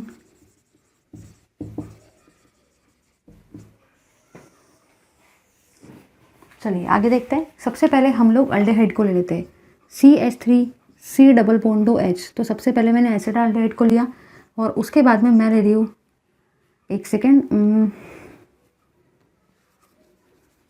इसको ऐसा लिखते हैं CH3C double bond OH। Second मैं जो ले रही हूँ वो है CH3C double bond O CH3। यहाँ पे भी वैसा ही करेंगे, CH3C डबल बॉन्ड OH और नीचे में हम लोग लेंगे CH3C double bond O CH3। ठीक है, जो मैंने यहाँ पे लिया इसका नाम है एसिटाल्डेहाइड, नीचे वाले का नाम है एसीटोन। एसिटाल्डेहाइड मतलब ही मैंने अल्डेहाइड लिया और एसीटोन मतलब ही मैंने कीटोन लिया। यहाँ पे भी इसका नाम है एसिटाल्डेहाइड मतलब ही मैंने अल्डेहाइड को लिया और नीचे में जो मैंने लिया उसका नाम है कीटोन मतलब ही एसीटोन। अब इसके अंदर में अपन को यहाँ पे ऐड करने का है HCN को, यहाँ पे भी HCN को ऐड करना है, यहाँ पे आपको ऐड करना है NaHSO3 को। तो दोनों के केस में ही अब आप किसको ऐड करेंगे? NaHSO3 को। और हम लोग देखेंगे कि कैसे क्या ये सारी की सारी रिएक्शन यहाँ पे होती है। चलिए देखते हैं। सबसे पहले आपने यहाँ पे ये ऑब्जर्व किया कि अगर मैं बात करती हूँ कार्बन और ऑक्सीजन की, तो याद रखना कि जो ऑक्सीजन होता है वो इलेक्ट्रोनेगेटिव होता है, मतलब ही उसके ऊपर कौन सा साइन आएगा? माइनस। तो जहाँ पे भी आपको ऑक्सीजन दिख रहा है आप सभी ऑक्सीजन पे माइनस माइनस साइन लगा दो। रीज़न ये है क्योंकि ऑक्सीजन हमेशा इलेक्ट्रोनेगेटिव एलिमेंट होता है, इसलिए मैंने सभी ऑक्सीजन पे नेगेटिव साइन लगा दिया। सेकेंड पॉइंट, कार्बन जो है वो ऑक्सीजन के बाजू में आ रहा है, मतलब कार्बन के ऊपर ऑक्सीजन का अपोजिट साइन जाएगा और माइनस का उल्टा साइन क्या होता है? प्लस। इसका मतलब सारे के सारे कार्बन पर, चाहे वो अल्डेहाइड का कार्बन हो या तो वो कीटोन का कार्बन हो, आप सभी कार्बन पे कौन सा साइन लगाएंगे? प्लस साइन लगाएंगे। रीज़न ये है क्योंकि ऑक्सीजन इलेक्ट्रोनेगेटिव है, तो उसके ऊपर अगर नेगेटिव साइन है तो उसके बाजू वाले कार्बन के ऊपर में उसका अपोजिट साइन यानी कि प्लस साइन आने वाला है। फिर आपने यहाँ पे ये देखा कि अगर मैं HCN की बात करती हूँ तो HCN में आपको दो टाइप की चीज़ें दिखती है, ठीक है। पहला जो आपको दिखता है वो दिखता है H और सेकंड आपको दिखता है CN। यहाँ पे भी वैसे ही, यहाँ पे आपको दिख रहा है H और CN। याद रखना कि जो साइनाइड होता है उसके ऊपर हमेशा नेगेटिव साइन आता है, क्योंकि साइनाइड में नाइट्रोजन है जो कि इलेक्ट्रोनेगेटिव होता है, और दूसरी तरफ आपको दिख रहा है हाइड्रोजन। हाइड्रोजन के ऊपर आपको हमेशा प्लस साइन, देखो आप ऐसे भी याद रख सकते हो, सेकंड तरीका याद रखने का कि हाइड्रोजन जो होता है हमेशा उसके ऊपर कौन सा साइन आता है, प्लस, क्योंकि अपन यूजुअली बोलते हैं ना H+आयन। मतलब ये आपको ये चीज़ तो बहुत अच्छे से पता है कि हाइड्रोजन के ऊपर में पॉजिटिव साइन आता है, क्योंकि हम लोग बहुत बार बोलते हैं H+आयन। तो अब बाजू वाले CN के ऊपर कौन सा साइन आएगा, माइनस। यहाँ पे भी हाइड्रोजन के ऊपर तो प्लस है, तो बाजू वाले CN के ऊपर कौन सा साइन आएगा, माइनस। चलो नीचे देखते हैं। नीचे अगर मैं इस NaHSO3 की बात करूँ तो एक तरफ आपको दिख रहा है H और दूसरी तरफ आपको दिख रहा है SO3Na। यहाँ पे भी आपको एक तरफ दिख रहा है H और दूसरी तरफ आपको दिख रहा है SO3Na, तो दोनों तरफ आपको वैसा ही दिख रहा है, एक तरफ H दूसरी तरफ SO3Na। सेकेंड थिंग, हाइड्रोजन जो होता है जैसे कि मैंने अभी बताया आप H+ बोलते हो तो उसके ऊपर कौन सा साइन आएगा, पॉजिटिव साइन। बाजू वाला जो ग्रुप है उसके ऊपर हाइड्रोजन का अपोजिट साइन, मतलब ही माइनस साइन, यहाँ पे भी माइनस साइन। फिर आपको ये भी चीज़ बहुत अच्छे से याद रखना है कि जो प्लस होता है वो तो हमेशा लव करता है माइनस को, एंड जो भी माइनस होता है वो तो हमेशा लव करता है प्लस को, ठीक है। तो चलो करते हैं रिएक्शन को। करना कुछ भी नहीं है, प्लस के पास भेजेंगे माइनस को, माइनस के पास भेजेंगे प्लस को। अब ये प्लस है तो प्लस के पास आप किसको भेजेंगे, माइनस को, और माइनस के बाद प्लस को। चलो करते हैं रिएक्शन को। ये है CH3, ये है C, ये है H। ऑक्सीजन के पास किसको भेजने वाले हो, हाइड्रोजन को, ठीक है। एक तो मैं दूसरे कलर से लिखती हूँ ताकि आपको समझ में आए। ऑक्सीजन के पास मैंने हाइड्रोजन को भेजा, और कार्बन के पास पॉजिटिव साइन है तो आपने किसको भेजा, माइनस वाले को, मतलब ही CN वाले को, ठीक है। चलो नीचे देखते हैं। नीचे में भी आपको वही काम करना है, प्लस के पास आप लोग भेजेंगे माइनस को, और माइनस के पास आप लोग भेजेंगे प्लस को। चलो करते हैं। CH3 CO CH3, ऑक्सीजन के पास आपने भेजा हाइड्रोजन को,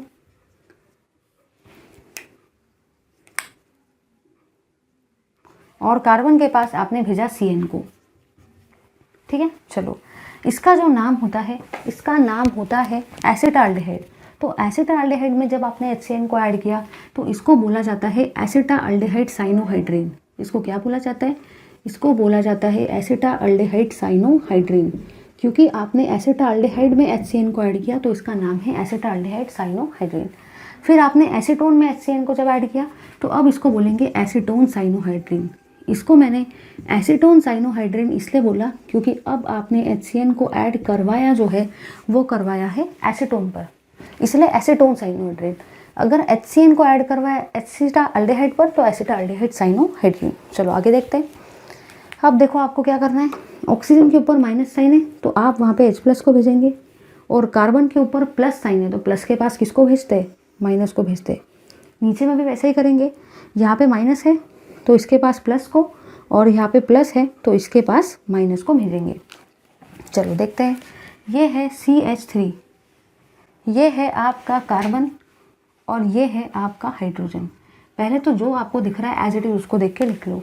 ऑक्सीजन के पास आपने भेजा हाइड्रोजन को, और कार्बन के पास आपने किसको भेजा, SO3Na को।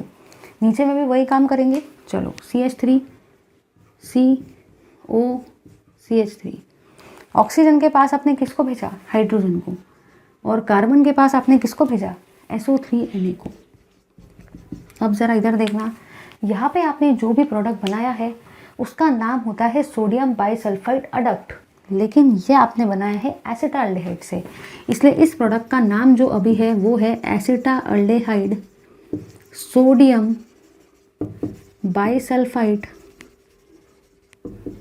अडक्ट।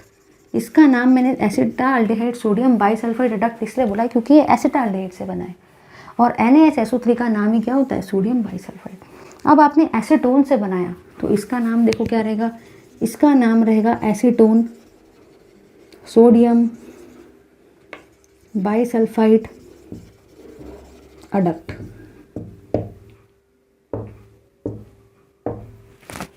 ठीक है, ले लो इस पार्ट का स्क्रीनशॉट। यहाँ से अभी रिसेंटली पेपरों में यही से रिएक्शन आती है। ये 4 रिएक्शन में से एक रिएक्शन आने का बहुत ज़्यादा चांस है, वेरी वेरी इंपॉर्टेंट है। एक रिएक्शन कोई भी आती है, रिसेंटली भी 4 साल के पेपरों में ये यहाँ से एक एक रिएक्शन हर साल आ रही है। कभी ये आ रही है, कभी ये आ रही है, कभी ये आ रही है, कभी ये आ रही है। समझ गए? ले लो इस पार्ट का स्क्रीनशॉट।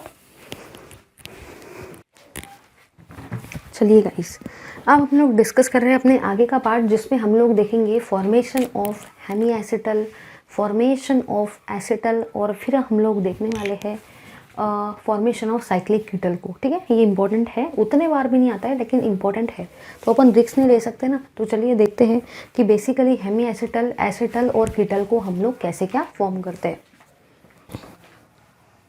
चलिए, तो अब हम लोग देख रहे हैं formation of hemiacetal and acetal from aldehyde. इसके बाद में सेकंड केस में अपन लोग डिस्कस करने वाले हैं फॉर्मेशन ऑफ कीटल फ्रॉम कीटोन। याद रखना कि जैसे कि उसका नाम ही है एसिटल, है ना, नाम ही है एसिटल, तो आप कैसे बनाएंगे? अल्डेहाइड से। इसका नाम ही है केटल, मतलब ये आप किससे बनाएंगे? कीटोन से। तो एसिटल को आप बनाएंगे अल्डेहाइड से और कीटल को आप बनाएंगे कीटोन से। चलो डिस्कस करते हैं। सबसे पहले आप लोग यहाँ पे लेंगे एसिटल अल्डेहाइड को। तो सबसे पहले आपको क्या लेने का है? सबसे पहले आपको जो लेने का है वो लेने का है एसिटल अल्डेहाइड। तो इस तरीके से मैंने यहाँ पे एसिटल अल्डेहाइड को ले लिया। इसके अंदर में आपको जो डालना है ना वो है इथेनॉल। याद रखना कि अगर आपको एसिटल एंड हेमी एसिटल बनाने का है अल्डेहाइड से, तो हमेशा सबसे पहले तो आपको अल्डेहाइड लेना पड़ेगा। तो मैंने एसिटल अल्डेहाइड लिया, उसमें इथेनॉल को डाला। अब देखो क्या होगा। यहाँ पे आप सभी को ये बात बहुत अच्छे से पता है कि हाइड्रोजन जो होता है उसके ऊपर हमेशा प्लस साइन आता है। तो हाइड्रोजन का जो भी बाजू वाला ग्रुप है उसके ऊपर कौन सा साइन आएगा? माइनस। समझ गए ना? उसके बाद अगर मैं इसकी बात करूँ तो यहाँ पे आपने ये देखा कि ये जो ऑक्सीजन है ये इलेक्ट्रॉन नेगेटिव होता है, मतलब इसके ऊपर माइनस साइन जाएगा, और उसके जो बाजू वाला कार्बन है उसके ऊपर उसका अपोजिट साइन मतलब ही पॉजिटिव वाला साइन जाएगा। अब आपने तो भाई एक ही काम बचपन से किया है, और वो काम ये है कि प्लस हमेशा लव करता है माइनस को, और जो भी माइनस होता है वो हमेशा लव करता है प्लस को। तो चलो करेंगे वही वाला काम। माइनस के पास आप लोग भेजेंगे प्लस को, और प्लस के पास आप लोग भेजेंगे माइनस को। समझ गए ना? माइनस के पास प्लस को, प्लस के पास माइनस को। तो ये है आपका CH3। तो इस CH3 को मैंने एज इट इज़ लिखा। फिर यहाँ पे आपको दिख रहा है कार्बन, इसको भी एज इट इज़ लिखा, और यहाँ पे आपको दिख रहा है हाइड्रोजन। इसी के साथ साथ यहाँ पे आपको दिख रहा है भाई ऑक्सीजन। तो इस ऑक्सीजन को मैंने यहाँ पे एज इट इज़ लिखा। ठीक है, अब ज़रा देखो, ऑक्सीजन के पास आपने किसको भेजा? हाइड्रोजन को, क्योंकि ऑक्सीजन के ऊपर है माइनस और हाइड्रोजन के ऊपर है प्लस। सेकेंड थिंग, कार्बन के ऊपर पॉजिटिव चार्ज है, तो कार्बन के पास आप किसको भेज रहे हो? नेगेटिव को, मतलब ही O(C2O5) को। तो आपने यहाँ पे भेजा O(C2H5) को। ठीक है, तो ये जो है ये एसिटल जो है ये आधा एसिटल है, क्योंकि इस एसिटल में सिर्फ एक ही O(C2H5) ग्रुप है। इसका मतलब ये हाफ एसिटल है, और हाफ का मतलब ही क्या होता है? Hemiacetal. याद रखना ये जो एसिटल है ये आधा है, क्योंकि ये हेमी है। इसका मतलब ये हाफ है, क्योंकि यहाँ पे एक ही O(C2H5) ग्रुप प्रेजेंट है। इसका मतलब ये एसिटल कैसा है? आधा। इसलिए इसको बोला जाता है हाफ एसिटल और हेमी एसिटल। हेमी का मतलब ही हाफ होता है, याद रखना। आगे देखेंगे। फिर आप लोग आगे इस रिएक्शन के अंदर में फिर से डालेंगे C2H5 को। तो पहले आपने अल्डेहाइड को लिया, उसमें C2H5 को डाला, C2H5OH, फिर आपने हेमी एसिटल बनाया। हेमी एसिटल में फिर से आपने C2H5OH को डाला, फिर से C2H5OH को डाला, और अब आप क्या बनाएंगे? एसिटल। तो देखो आपको कैसे क्या बनाने का है, ध्यान देना। यहाँ से निकलेगा आपका H, और यहाँ से निकलेगा आपका OH। यहाँ से H, यहाँ से OH, मतलब ही यहाँ से आपका क्या बाहर निकलेगा? वाटर। अब देखो क्या क्या बचा है। यहाँ पे है CH3, यहाँ पे है कार्बन, यहाँ पे है हाइड्रोजन, यहाँ पे पहले से O(C2H5) ग्रुप तो ऑलरेडी प्रेजेंट है, तो मैंने पहले वाले ग्रुप को एज इट इज़ लिख दिया। अब आपको यहाँ पे क्या दिख रहा है, ऑक्सीजन, तो इस ऑक्सीजन को मैंने यहाँ पे लिखा, और यहाँ पे आपको क्या दिख रहा है, C2H5। एक बार अपन लोग देख लेते हैं। सबसे पहले मैंने क्या लिया, सबसे पहले मैंने लिया एसिटाल्डेहाइड को, मतलब ही मैंने अल्डेहाइड को लिया। उसके अंदर में मैंने क्या डाला, उसके अंदर में मैंने डाला इथिल अल्कोहल, मतलब ही C2H5OH। प्लस माइनस की हेल्प से मैंने उसको अटैच किया। यहाँ पे एक ही अल्कोक्सी ग्रुप है, इसलिए मैंने इसको हाफ एसिटल बोला, जिसको हम लोग हेमी एसिटल भी बोलते हैं। फिर उसके बाद उसमें आपने फिर से C2H5OH को डाला, तो यहाँ पे क्या हुआ, यहाँ से निकला H और यहाँ से निकला OH, मतलब यहाँ से वाटर बाहर निकला। तो अब यहाँ पे क्या बचा, ऑक्सीजन। तो उस ऑक्सीजन को मैंने एज इट इज़ लिखा, क्योंकि यहाँ पे ऑक्सीजन बचा, तो उस ऑक्सीजन को मैंने एज इट इज़ लिखा। और यहाँ पे बचा C2H5, तो उस C2H5 को भी मैंने यहाँ पे लिखा। अब आपने यहाँ पे ये देखा कि अब यहाँ पे आपको दो ग्रुप दिख रहे हैं। जब आपको एक ग्रुप दिख रहा था OC2H5 का, तो आपने हेमी एसिटल बोला, मतलब ही हाफ एसिटल। अब यहाँ पे आपको C2H5 के दो ग्रुप दिख रहे, OC2H5 के दो ग्रुप, इसलिए ये हुआ कंप्लीट एसिटल, और इसी को आप लोग एसिटल भी बोलते हो। समझ गए? चलिए आगे देखते हैं। अब अपन लोग देख रहे हैं फॉर्मेशन ऑफ कीटल फ्रॉम कीटोन, कि कैसे क्या हम लोग कीटल को बनाते हैं फ्रॉम कीटोन। तो चलिए सबसे पहले आप लोग लेंगे कीटोन को, क्योंकि अगर कीटोन को नहीं लेंगे तो कीटोल भी कैसे बनाएंगे। इसके अंदर में हम लोग डालते हैं इथिलीन ग्लाइकॉल। इथिलीन ग्लाइकॉल का मतलब ही होता है, इथिलीन ग्रुप है और ग्लाइकॉल मतलब दो है, इसको आप इथेन 1,2 डायोल भी बोलते हो, इसको इथिलीन ग्लाइकॉल भी बोलते हो, और इसी को आप लोग इथेन 1,2 डायोल भी बोलते हो, क्योंकि इसमें दो OH ग्रुप होते हैं, और इसका नाम होता है एसीटोन, मतलब ही ये है आपका कीटोन। अब यहाँ से बस एक ही चीज़ होती है कि यहाँ से आपका H2O जो होता है ना, वो बाहर निकलता है। तो देखो H2O, मतलब ही यहाँ से आपका वाटर क्या निकल रहा है, बाहर निकल रहा है। अब देखो क्या क्या बचा है, यहाँ पे बचा है आपका CH3, ये है कार्बन, ये है CH3। अब ये जो कार्बन है ये दो बॉन्ड बनाएगा, यहाँ से H2O तो बाहर निकल गया, तो अब ये जो कार्बन है ये ज्वाइन होगा इस ऑक्सीजन के साथ में, ये वाला जो कार्बन है वो इस ऑक्सीजन के साथ में ज्वाइन होगा, और यहाँ पे आ जाएगा CH2 और ये, ठीक है। तो करना कुछ भी नहीं है, यहाँ से आपने H2 को बाहर निकाला, तो ये कार्बन पहले तो ज्वाइन हुआ इस ऑक्सीजन से, फिर सेकेंड इसमें ज्वाइन हुआ इस ऑक्सीजन से और ये रिंग के साथ। अब यहाँ पे आपको एक साइक्लिक रिंग दिख रही है, इसलिए आप लोग इसको बोलते हो साइक्लिक कीटल। साइक्लिक कीटल क्यों बोलते समझ में आया, क्योंकि यहाँ पे एक आपको साइक्लिक रिंग दिख रही है, इसलिए हम लोग इसको साइक्लिक कीटल बोलते हैं। तो याद रखना, हेमी एसिटल और एसिटल अल्डेहाइड से बनता है, और कीटल बनता है कीटोन से। ले लो screenshot.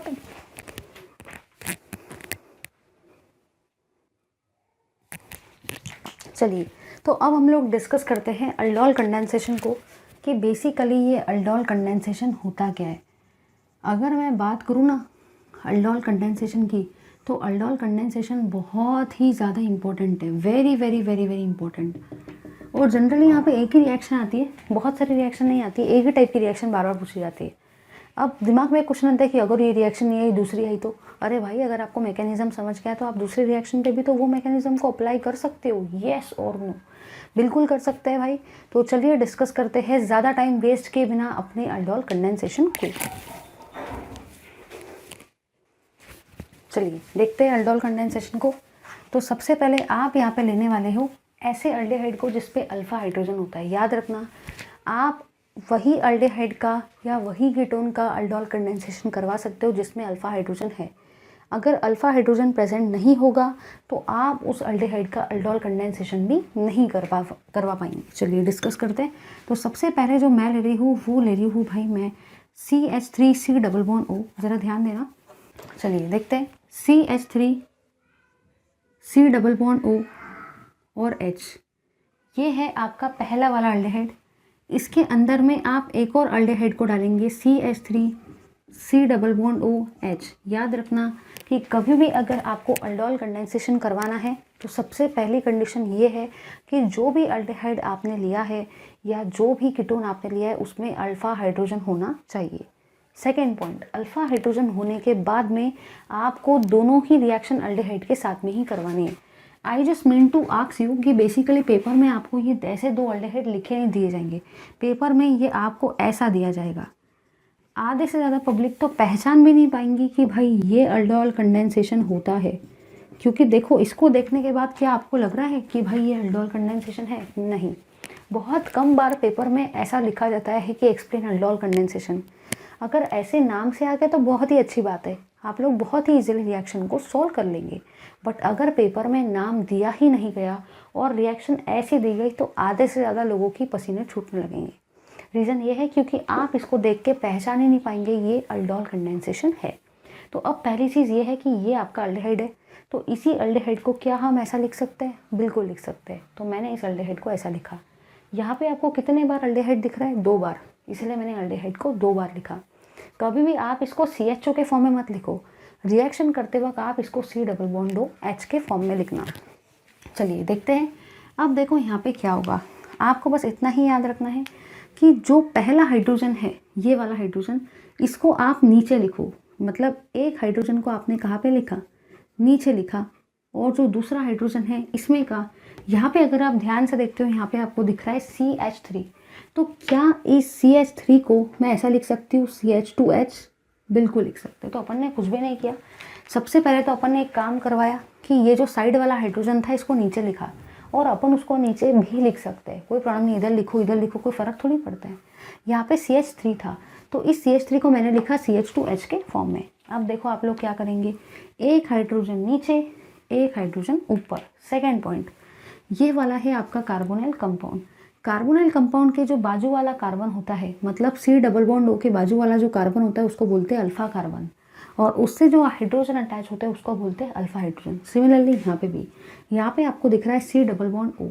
C double bond O के जो बाजू वाला कार्बन होता है उसको बोलते हैं अल्फा कार्बन, और उससे जो हाइड्रोजन अटैच होता है उसको बोलते हैं अल्फा हाइड्रोजन। अब देखो क्या होगा, ये वाला जो हाइड्रोजन है ये ऑक्सीजन के पास जाएगा, और ये वाला जो कार्बन है ये इस कार्बन के पास में जाएगा। चलो देखते हैं। यहाँ पे दिख रहा है आपको CH3, यहाँ पे दिख रहा है आपको कार्बन, यहाँ पे दिख रहा है आपको ऑक्सीजन, और नीचे में दिख रहा है आपको हाइड्रोजन। जैसा दिख रहा था मैंने उसको एज इट इज़ लिख लिया। अब ऑक्सीजन के पास आप किसको भेजने वाले हो? हाइड्रोजन को। तो मैंने ऑक्सीजन के पास हाइड्रोजन को भेज दिया। इस कार्बन के पास आप किसको भेजने वाले हो? ये वाले ग्रुप को, CH2 को। तो चलो लिखते हैं CH2 C double bond O H। तो मैंने फ़िलहाल तो कुछ भी नहीं किया है, इसको एज इट इज़ देख के लिखा। एक हाइड्रोजन को नीचे लिखा, एक हाइड्रोजन को ऊपर लिखा, एक नीचे एक ऊपर, एक नीचे एक ऊपर। फिर मैंने आपको ये बताया कि हमेशा आप कार्बन पे वही हाइड्रोजन को ट्रांसफ़र करवाएंगे और वही कार्बन को ट्रांसफ़र करवाएंगे जिस पे अल्फ़ा चार्ज हो। तो हमेशा जो भी C डबल बॉन्ड O होता है, जो भी कार्बोनाइल ग्रुप होता है, उसके बाजू वाले कार्बन को हम लोग अल्फ़ा कार्बन बोलते हैं, और उससे जो हाइड्रोजन अटैच होता है उसको हम लोग अल्फ़ा हाइड्रोजन बोलते हैं। मैंने इस अल्फ़ा हाइड्रोजन को इस ऑक्सीजन पर ट्रांसफ़र करवाया। याद रखना, आप वही हाइड्रोजन को ट्रांसफ़र करवाएंगे जो अल्फ़ा होगा। अगर बीटा है तो आप ट्रांसफ़र नहीं करवा सकते। आपको हमेशा अल्फ़ा हाइड्रोजन को ही ऑक्सीजन पर ट्रांसफ़र करवाना है और अल्फ़ा कार्बन को ही कार्बन पर ट्रांसफ़र करवाना है। तो ये जो चीज़ बनी है इसका नाम होता है अल्डोल। अब देखो आगे क्या होता है। अल्डोल के बेसिकली नाम है अल्डोल कंडेंसेशन। इसका मतलब सबसे पहले तो अल्डोल बनेगा, और अल्डोल बनने के बाद में आप उसका कंडेंसेशन करवाएंगे, मतलब आप उसमें से वाटर को बाहर निकालेंगे, क्योंकि नाम ही है अल्डोल कंडेंसेशन। तो पहले आपने अल्डिहाइड से अल्डोल को बनाया, और अब आप अल्डोल से कंडेंसेशन करवाएंगे, मतलब ही वाटर को बाहर निकलवाएंगे, और उससे क्या बनाएंगे?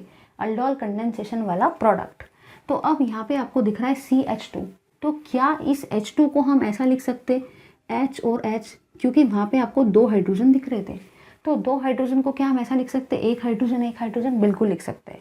अब यहाँ से निकलेगा OH, यहाँ से निकलेगा H, मतलब यहाँ से वाटर आपका बाहर निकलेगा। तो अब देखो क्या क्या बचा है। यहाँ पे बचा है CH3, यहाँ पे बचा है कार्बन, यहाँ पे हाइड्रोजन, यहाँ पे कार्बन हाइड्रोजन, यहाँ पे C double bond O H। अब ज़रा देखो, यहाँ इस कार्बन से एक ग्रुप बाहर निकला, इस कार्बन से एक ग्रुप बाहर निकला, मतलब ये दोनों कार्बन के बीच में कौन सा बॉन्ड आ जाएगा? Double bond. ठीक है, और इसका नाम जो होता है वो देखो क्या है, इसका हम लोग बोलते हैं अल्फ़ा बीटा अनसैचुरेटेड अल्डिहाइड। और अगर इसका स्पेसिफिक नाम देना है तो हम इसका स्पेसिफिक नाम भी दे सकते हैं। देखो कैसे देंगे इसका स्पेसिफिक नेम। ये है आपका first number, first, second, third, fourth. तो आपने यहाँ पे ये देखा कि अगर आपको इसको लिखना है तो टोटल कार्बन है 4, तो मैंने यहाँ पे लिखा ब्यूट। ठीक है, ब्यूट लिखा। अब आपको सेकेंड पोजीशन पर डबल बॉन्ड दिख रहा है इसलिए 2 इन, और आपको फर्स्ट पोजीशन पे अल्डेहाइड दिख रहा है इसलिए 1 अल। तो इस तरीके से मैंने इसको लिखा है। इसका नाम है एसिटाल्डेहाइड, इसका भी नाम है एसिटाल्डेहाइड, ठीक है। तो इस तरीके से अल्डोल होता है। तो 2 अल्डेहाइड को पेपर में कभी भी ऐसा लिख के दिया जाएगा, आपको याद रखना है कि ऐसा आपको अगर 2 अल्डेहाइड दिख गए और आपको NaOH या KOH दिख गया तो आप वहीं पे समझ जाओ कि भाई ये तो अल्डोल कंडेंसेशन ही है, ठीक है। ले लो इस पार्ट का स्क्रीनशॉट। चलिए अब हम लोग डिस्कस करते हैं आगे का पार्ट जिसका नाम है कैनिज़ारो रिएक्शन। पेपर में हर साल अल्डोल या कैनिज़ारो दोनों तो नहीं आता है। अगर अल्डोल आएगा तो कैनिज़ारो नहीं आएगा, और अगर कैनिज़ारो आएगा तो अल्डोल नहीं आएगा। तो चलिए अब हम लोग डिस्कस करते हैं कैनिज़ारो रिएक्शन को। चलो अब हम लोग डिस्कस करते हैं नेक्स्ट रिएक्शन को जिसका नाम होता है कैनिज़ारो रिएक्शन। अब याद रखना कि कैनिज़ारो रिएक्शन का एक और नाम होता है, और वो रिएक्शन देखो क्या होता है। एक और नाम होता है सेल्फ ऑक्सीडेशन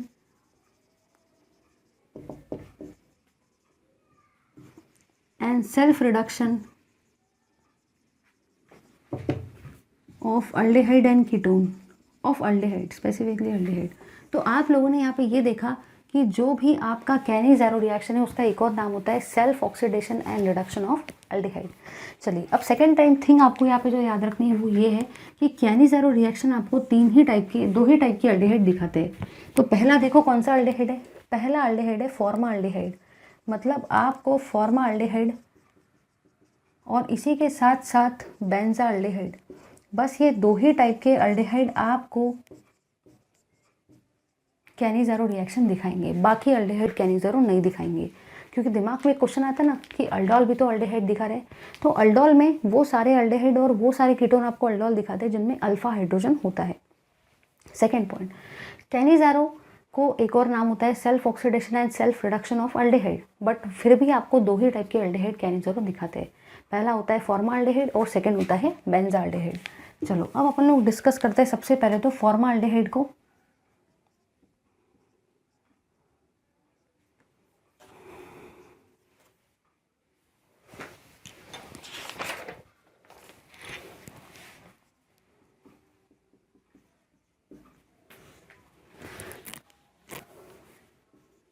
यहाँ पे आप 50% NaOH लेंगे, NaOH की जगह पे आप KOH भी दे सकते हो। फिर सेकंड केस में हम लोग सिर्फ और सिर्फ दोनों के दोनों बेंजा अल्डेहाइड लेंगे, इसके अंदर भी आप डालेंगे NaOH को। आप NaOH की जगह पे 50% KOH भी डाल सकते हो। तीसरे केस में आप लेने वाले हो एक फॉर्मा अल्डेहाइड और एक आप लोग लेंगे बेंजा अल्डेहाइड, क्योंकि जैसे कि आप सभी को पता है कि कैनिज़ारो रिएक्शन सिर्फ आपको 2 ही टाइप के अल्डेहाइड दिखाते हैं, और पहला होता है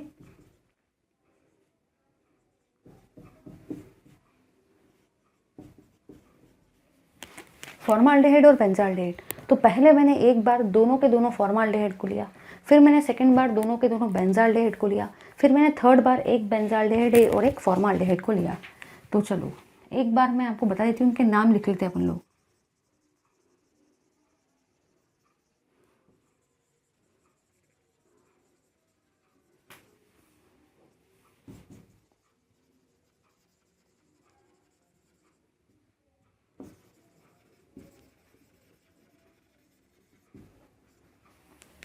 चलो अब देखो क्या करने का है, नाम ही है self oxidation and self reduction. मतलब एक अल्डेहाइड का ऑक्सीडेशन होगा, एक अल्डेहाइड का रिडक्शन होगा। जब आप इसका ऑक्सीडेशन करवाएंगे तो इससे फॉर्म होगा HC++O -Na+।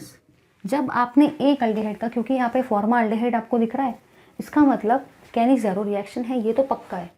कैनिज़ारो रिएक्शन का दूसरा नाम क्या है, self oxidation and self reduction. तो यहाँ पे अल्डेहाइड 2 है, तो पहले अल्डेहाइड का आपने क्या करवाया, ऑक्सीडेशन करवाया, और जो सेकेंड अल्डेहाइड है उसका आप लोग क्या करवाएंगे, रिडक्शन करवाएंगे, CH3OH। तो इस तरीके से ये होता है। पहले का आपने क्या करवाया, पहले का आपने करवाया ऑक्सीडेशन, और सेकेंड वाले अल्डेहाइड का आपने क्या करवाया, रिडक्शन। इसलिए इस रिएक्शन को बोला जाता है self oxidation and self reduction, ठीक है। चलिए अब सेकेंड लेंगे। यहाँ पे आपको बेंजा अल्डेहाइड दिख रहा है, बेंजा अल्डेहाइड दिखेगा, इसका मतलब ये चीज़ तो कन्फर्म है भाई कि ये कैनिज़ारो रिएक्शन है। सेकेंड पॉइंट, यहाँ पे आपको 2 बेंजाल्डिहाइड दिख रहे हैं, ठीक है। तो आप लोगों ने यहाँ पे ये देखा कि एक बेंजाल्डिहाइड का आप कराएंगे ऑक्सीडेशन और दूसरे बेंजाल्डिहाइड का आप लोग क्या करवाएंगे, रिडक्शन। चलो तो करवाते हैं। तो आप लोग कराएंगे एक बेंजाल्डिहाइड का ऑक्सीडेशन और देखो इससे क्या फॉर्म होगा, इससे आप सॉल्ट को फॉर्म करेंगे। याद रखना कि जब भी आप सॉल्ट को फॉर्म करते हो इसी का मतलब आपने उसका ऑक्सीडेशन करवाया, तो ये ऑक्सीडेशन हुआ, क्योंकि ऑक्सीडेशन में आपने यहाँ पे इससे क्या बनवाया, सॉल्ट बनवाया, ठीक है। चलिए, और सेकेंड जो बेंजाल्डिहाइड है, क्योंकि यहाँ पे बेंजाल्डिहाइड 2 है, सेकेंड बेंजाल्डिहाइड का आप क्या करवाएंगे, उससे बनवाएंगे अल्कोहल को। मतलब ये सेकेंड बेंजाल्डिहाइड का आपने क्या करवाया, सेकेंड बेंजाल्डिहाइड का आपने करवाया रिडक्शन। जब आप ऑक्सीडेशन करवाएंगे तो सॉल्ट फॉर्म होता है, यहाँ पे भी सॉल्ट फॉर्म हुआ, और जब आप रिडक्शन करवाएंगे तो अल्कोहल फॉर्म होता है, इसलिए यहाँ पे भी अल्कोहल ही फॉर्म हुआ, ठीक है। चलिए आगे देखते हैं। अब थर्ड केस की अगर मैं बात करती हूँ तो थर्ड केस में आपने यहाँ पे ये देखा एक फॉर्माल्डिहाइड है, एक बेंजाल्डिहाइड है। यहाँ पे तो बड़ा ही आसान था क्योंकि दोनों के दोनों फॉर्माल्डिहाइड थे, तो एक फॉर्माल्डिहाइड का ऑक्सीडेशन करवाया, एक का रिडक्शन करवाया, मतलब एक से सॉल्ट बनवाया, एक से अल्कोहल बनवाया। यहाँ पे भी दोनों के दोनों बेंजाल्डिहाइड थे, तो बहुत ही आसान था, एक बेंजाल्डिहाइड को ऑक्सीडेशन करवा के सॉल्ट बना दिया, दूसरे बेंजाल्डिहाइड का रिडक्शन करवा के अल्कोहल को बना दिया। बट अब तीसरे केस में एक बेंजाल्डिहाइड है और एक फॉर्माल्डिहाइड है, तो अब केस बड़ा ही डिफरेंट हो गया क्योंकि दोनों के दोनों अलग है। तो अभी आपको ये कन्फ्यूजन होगा कि मैं ऑक्सीडेशन करवाऊँ तो किसको करवाऊँ और रिडक्शन करवाऊँ तो किसका करवाऊँ। तो याद रखना है इस चीज़ को, ये बहुत इंपॉर्टेंट रिएक्शन है, वेरी वेरी इंपॉर्टेंट। याद रखना कि आपको बेंजाल्डिहाइड का क्या करवाने का है, रिडक्शन करवाने का है, और फॉर्माल्डिहाइड का ऑक्सीडेशन। ये चीज़ अगर आपको याद नहीं होंगी तो आप लोग रिएक्शन भी नहीं कर पाएंगे, ठीक है। चलिए, तो अब आपको बेंजाल्डिहाइड का रिडक्शन करवाने का है, इसका मतलब ही आपको बेंजाल्डिहाइड का क्या बनवाने का है, अल्कोहल बनाना है। तो आपने इसका क्या करवाया, आपने इसका करवाया रिडक्शन, और फॉर्माल्डिहाइड का आपको क्या करवाना है, ऑक्सीडेशन करवाना है। मतलब ही आप फॉर्माल्डिहाइड से किसको फॉर्म करने वाले हो, सॉल्ट को फॉर्म करने वाले हो, समझ गए। चलो अब ज़रा एक बार इधर देखो, मैंने आपको यहाँ पे ये बताया कि सबसे पहले तो कैनिज़ारो रिएक्शन जो होता है वो आपको सिर्फ और सिर्फ 2 ही टाइप के अल्डिहाइड दिखाते हैं, बेंजाल्डिहाइड और फॉर्माल्डिहाइड। और आप इसी रिएक्शन को सेल्फ ऑक्सीडेशन और सेल्फ रिडक्शन रिएक्शन भी बोलते हो, क्योंकि इस रिएक्शन के अंदर में आप एक फॉर्माल्डिहाइड का ऑक्सीडेशन करवाते हो उसका सॉल्ट बना के, और सेकेंड फॉर्माल्डिहाइड का रिडक्शन करवाते हो उससे अल्कोहल बना के। यहाँ पे भी वैसा ही किया। बट अगर सपोज केस डिफरेंट टाइप का आ गया, मतलब ही क्रॉस कैनिज़ारो आ गया जिसमें एक फॉर्माल्डिहाइड है दूसरा बेंजाल्डिहाइड है, तो याद रखना कि आप बेंजाल्डिहाइड का हमेशा रिडक्शन करवाएंगे, मतलब बेंजाल्डिहाइड से आप हमेशा अल्कोहल को बनवाएंगे, और आप फॉर्माल्डिहाइड का ऑक्सीडेशन करवाएंगे, मतलब ही फॉर्माल्डिहाइड से उसके सॉल्ट को बनवाएंगे, समझ गए ना। चलिए अब अपन लोग इन सभी के नाम को लिख देते हैं। इसका नाम होता है सोडियम फॉर्मेट, क्योंकि यहाँ पे आपको Na दिख रहा है। इसका नाम होता है मिथिल अल्कोहल। इसका नाम होता है सोडियम बेंजोएट। इसका नाम होता है बेंजिल अल्कोहल। इसका नाम होता है बेंजिल अल्कोहल, और इसका नाम होता है सोडियम फॉर्मेट। अब आपको एक और बात यहाँ पे ये याद रखना है कि अगर आपने NaOH की जगह पे KOH को लिया तो Na के जगह पे क्या आएगा, K आएगा, ठीक है। ले लो इस पार्ट का स्क्रीनशॉट। चलिए अब हम लोग डिस्कस करते हैं अपने आगे का पार्ट, जो कि है Clemmensen's reduction reaction and Wolff Kishner reduction reaction. चलिए गाइस डिस्कस करते हैं दोनों के दोनों रिडक्शन रिएक्शन को। Before starting this reaction I would like to tell you one thing कि basically in the Clemenson's reduction reaction and the Wolff-Kishner reduction reaction we convert aldehyde and ketone into alkane। मतलब ये दो method ही ऐसी दो method है आपके इस chemistry के सिलेबस में जिसमें आप अल्डेहाइड या कीटोन कंपाउंड से बनाते हो डायरेक्टली अल्केन को। तो याद रखना we have only this 2 methods in this 12th syllabus जिसमें आप अल्डेहाइड या कीटोन से अल्केन को बनाते हो। मैं बार बार इसलिए बोल रही हूँ क्योंकि ये रिएक्शन बहुत इंपॉर्टेंट है। अगर पेपर में आपको ऐसा दिया जाए कि बताओ भाई अल्डेहाइड से आप अल्केन को कैसे बनाएंगे, तो आपके दिमाग में एक ही चीज़ स्ट्राइक होनी चाहिए, either Wolff Kishner reduction reaction या तो क्लेमेंसन्स रिडक्शन रिएक्शन। चलिए सबसे पहले अपन लोग डिस्कस करते हैं क्लेमेंसन्स रिडक्शन रिएक्शन को। चलिए डिस्कस करते हैं हम लोग सबसे पहले तो क्लेमेंसन्स रिडक्शन रिएक्शन को।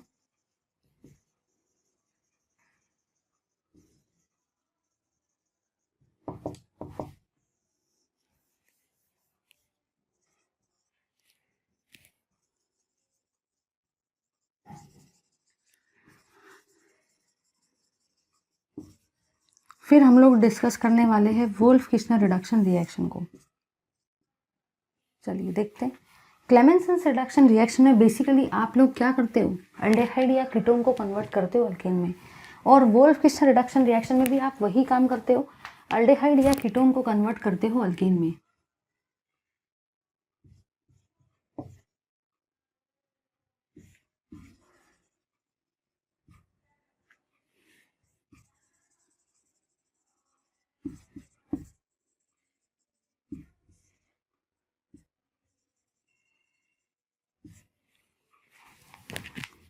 चलिए अब देखते हैं क्लेमेंसन्स रिडक्शन रिएक्शन को। सबसे पहले मैं यहाँ पे ले रही हूँ एसिटाल्डेहाइड को, जो कि है मेरा अल्डेहाइड।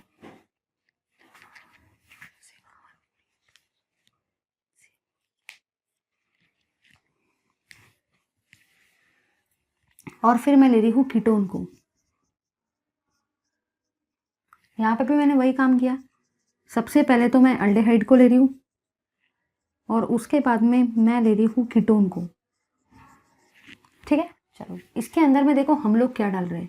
इसके अंदर में मैं डाल रही हूँ 4 हाइड्रोजन को, और ये रिएक्शन आप करवा रहे हो zinc mercury in presence of conc HCl में। Zinc mercury in presence of conc HCl में।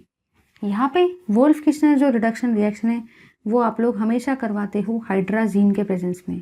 याद रखना कि वोल्फ किस्नर रिडक्शन रिएक्शन हमेशा हम लोग हाइड्राजीन के प्रेजेंस में करवाते हैं। चलो सबसे पहले मैंने यहाँ पे अल्डेहाइड को लिया और इसका भी मैं रिडक्शन करवा रही हूँ, क्योंकि जाहिर सी बात है यहाँ पे आप हाइड्रोजन को ऐड कर रहे हो, मतलब रिडक्शन है, इसलिए क्लेमेंसन्स रिडक्शन। और यहाँ पे भी आप हाइड्राजीन को ले रहे हो, मतलब यहाँ पे भी हाइड्रोजन है, इसलिए ये भी क्या हुई, रिडक्शन हुई। फिर आपने यहाँ पे ये देखा कि यहाँ पे आपको 4 हाइड्रोजन दिख रहे हैं, इसका मतलब इसी 4 हाइड्रोजन को क्या आप लोग ऐसे लिख सकते हो, तो बिल्कुल लिख सकते हैं भाई, इस 4 हाइड्रोजन को तो आप बिल्कुल लिख सकते हो। फिर देखो आपको क्या करना है, नीचे वाले 4 हाइड्रोजन को भी आप लोग वैसे ही लिखेंगे। तो याद रखना है कि अगर आपको अल्डेहाइड से या कीटोन से अल्केन को बनाना हो तो आपके पास में टोटल इन ऑल 2 मेथड है। पहला है क्लेमेंसन, सेकेंड है वोल्फ किस्नर। फिर अपन ने क्लेमेंसन को देखा, यहाँ पे आपको 4 हाइड्रोजन दिख रहे हैं, इसलिए मैंने यहाँ पे 4 हाइड्रोजन को लिखा। अब देखो क्या करेंगे, यहाँ से निकालेंगे आप लोग H2 और यहाँ से निकालेंगे आप लोग O। तो सबसे पहले यहाँ से आपका क्या बाहर निकल रहा है, H2O बाहर निकल रहा है, क्योंकि यहाँ से 2 H और यहाँ से एक O, मैंने H2O को बाहर निकाला। यहाँ पे भी आप लोग वैसे ही करेंगे, यहाँ से 2 H और यहाँ से एक O, इसका मतलब आप लोग यहाँ से भी किसको बाहर निकालेंगे, H2O को बाहर निकालेंगे, H2O। ठीक है, चलो आगे देखते हैं।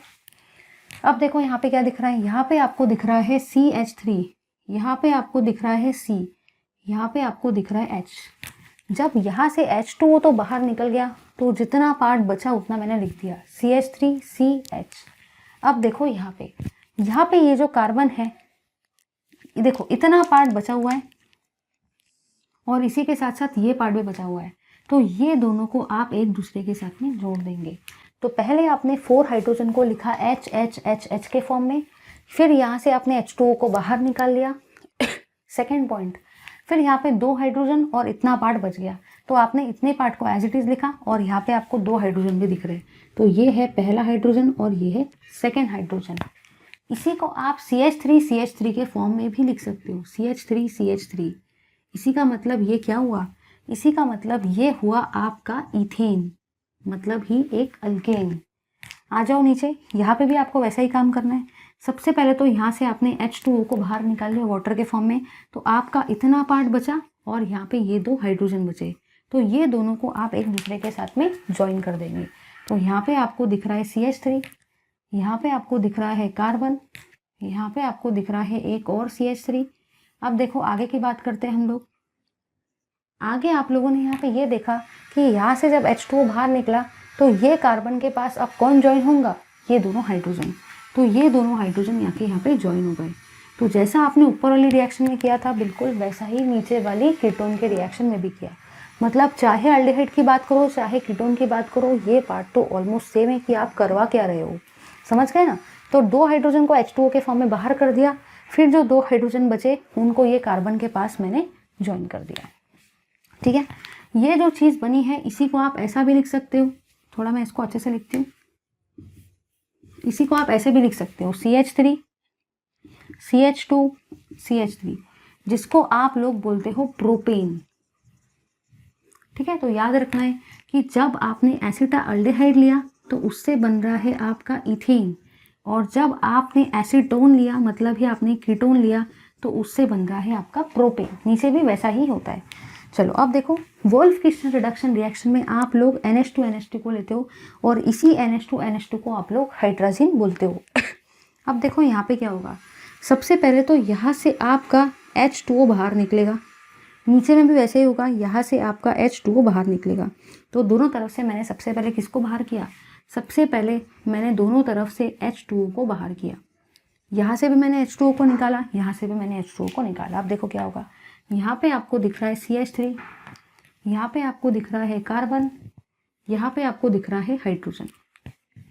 अब आपने यहाँ से हाइड्रोजन H2O को तो बाहर निकाल लिया, ये H2 और ये O, मतलब आपने यहाँ से H2O को तो बाहर निकाल लिया। अब क्या क्या बचा, अब आपका ये वाला पार्ट बचा है CH3CH और NH2 वाला पार्ट बचा है, क्योंकि जब आपने H2O को यहाँ से बाहर निकाला तो इतना पार्ट और इतना पार्ट बच गया। तो अब देखो क्या करेंगे, ये कार्बन से आप ज्वाइन करेंगे डबल बॉन्ड के साथ नाइट्रोजन को और फिर NH2 को।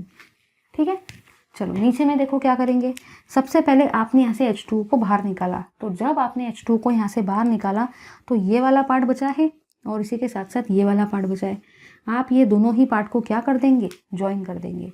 तो ये है आपका CH3, ये है कार्बन, ये है CH3।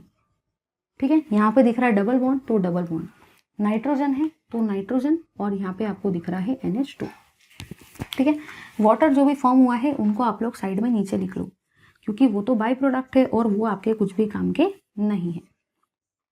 अब देखो आगे आपको क्या करवाना है, आगे आप लोग इसके अंदर में से नाइट्रोजन गैस को बाहर निकालेंगे, -N2 नाइट्रोजन गैस को बाहर कर दो। तो यहाँ से भी आप N2 नाइट्रोजन गैस को बाहर कर देंगे, यहाँ से भी आप N2 नाइट्रोजन गैस को बाहर कर देंगे, क्योंकि वो गैस है इसलिए मैंने उसको गैस का सिंबल दिखाया। अब देखो यहाँ पे आपको दिख रहा है CH3, यहाँ पे आपको दिख रहा है कार्बन, यहाँ पे दिख रहा है हाइड्रोजन।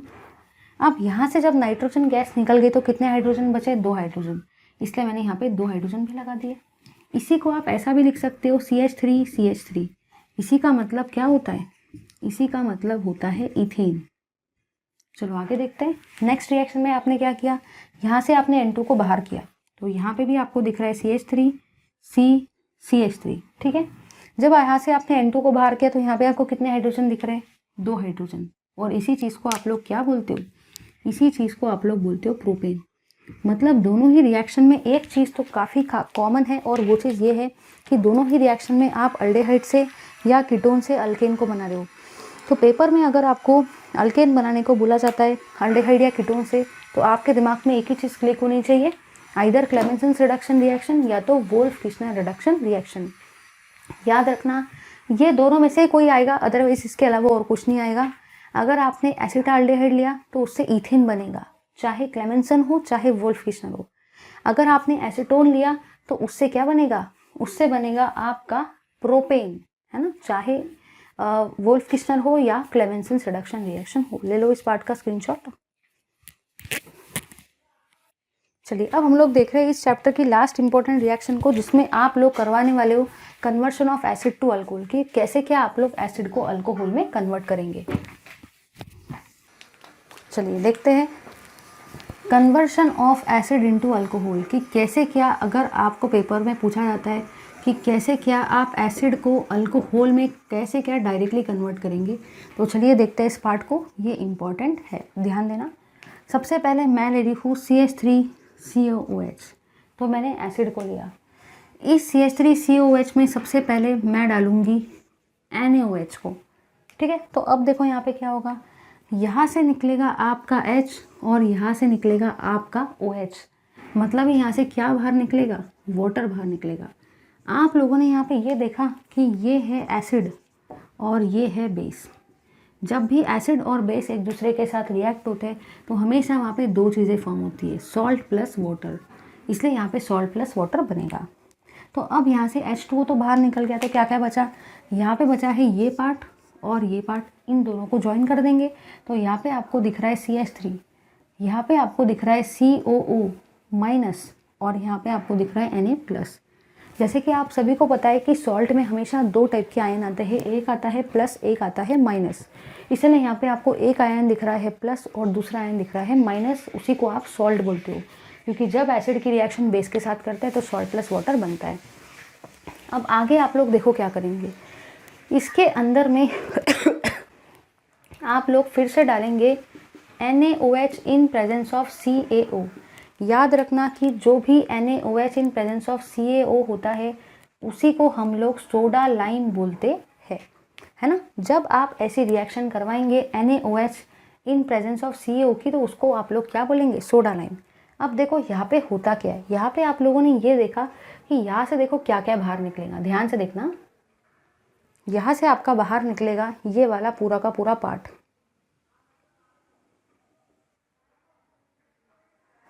तो अगर ध्यान से देखते तो आपको क्या क्या दिख रहा है, यहाँ पे आपको दिख रहा है Na2, तो Na2 दिख रहा है, एक कार्बन दिख रहा है, कार्बन दिख रहा है, और ऑक्सीजन कितने दिख रहे हैं, 1 2 3। इसका मतलब यहाँ से क्या बाहर निकला, Na2CO3। तो अब Na2CO3 तो बाहर निकल गया, तो क्या क्या बचा है, CH3 बचा है और H बचा है। तो ये दोनों को आप एक दूसरे के साथ जोड़ देंगे तो यहाँ पे आ गया CH4। उसी को आप लोग क्या बोलते हो, उसी को आप लोग मीथेन बोलते हो। तो आई होप सभी को क्लियर हो गया है। तो सबसे पहले आपने एसिड को लिया, एसिड से आपने एसिड के सॉल्ट को बनवाया, फिर उसके अंदर में आपने उसके अंदर में डाला NaOH in presence of CaO को, जिसको आप सोडा लाइम बोलते हो, और फिर आपने वहाँ से क्या बनाया,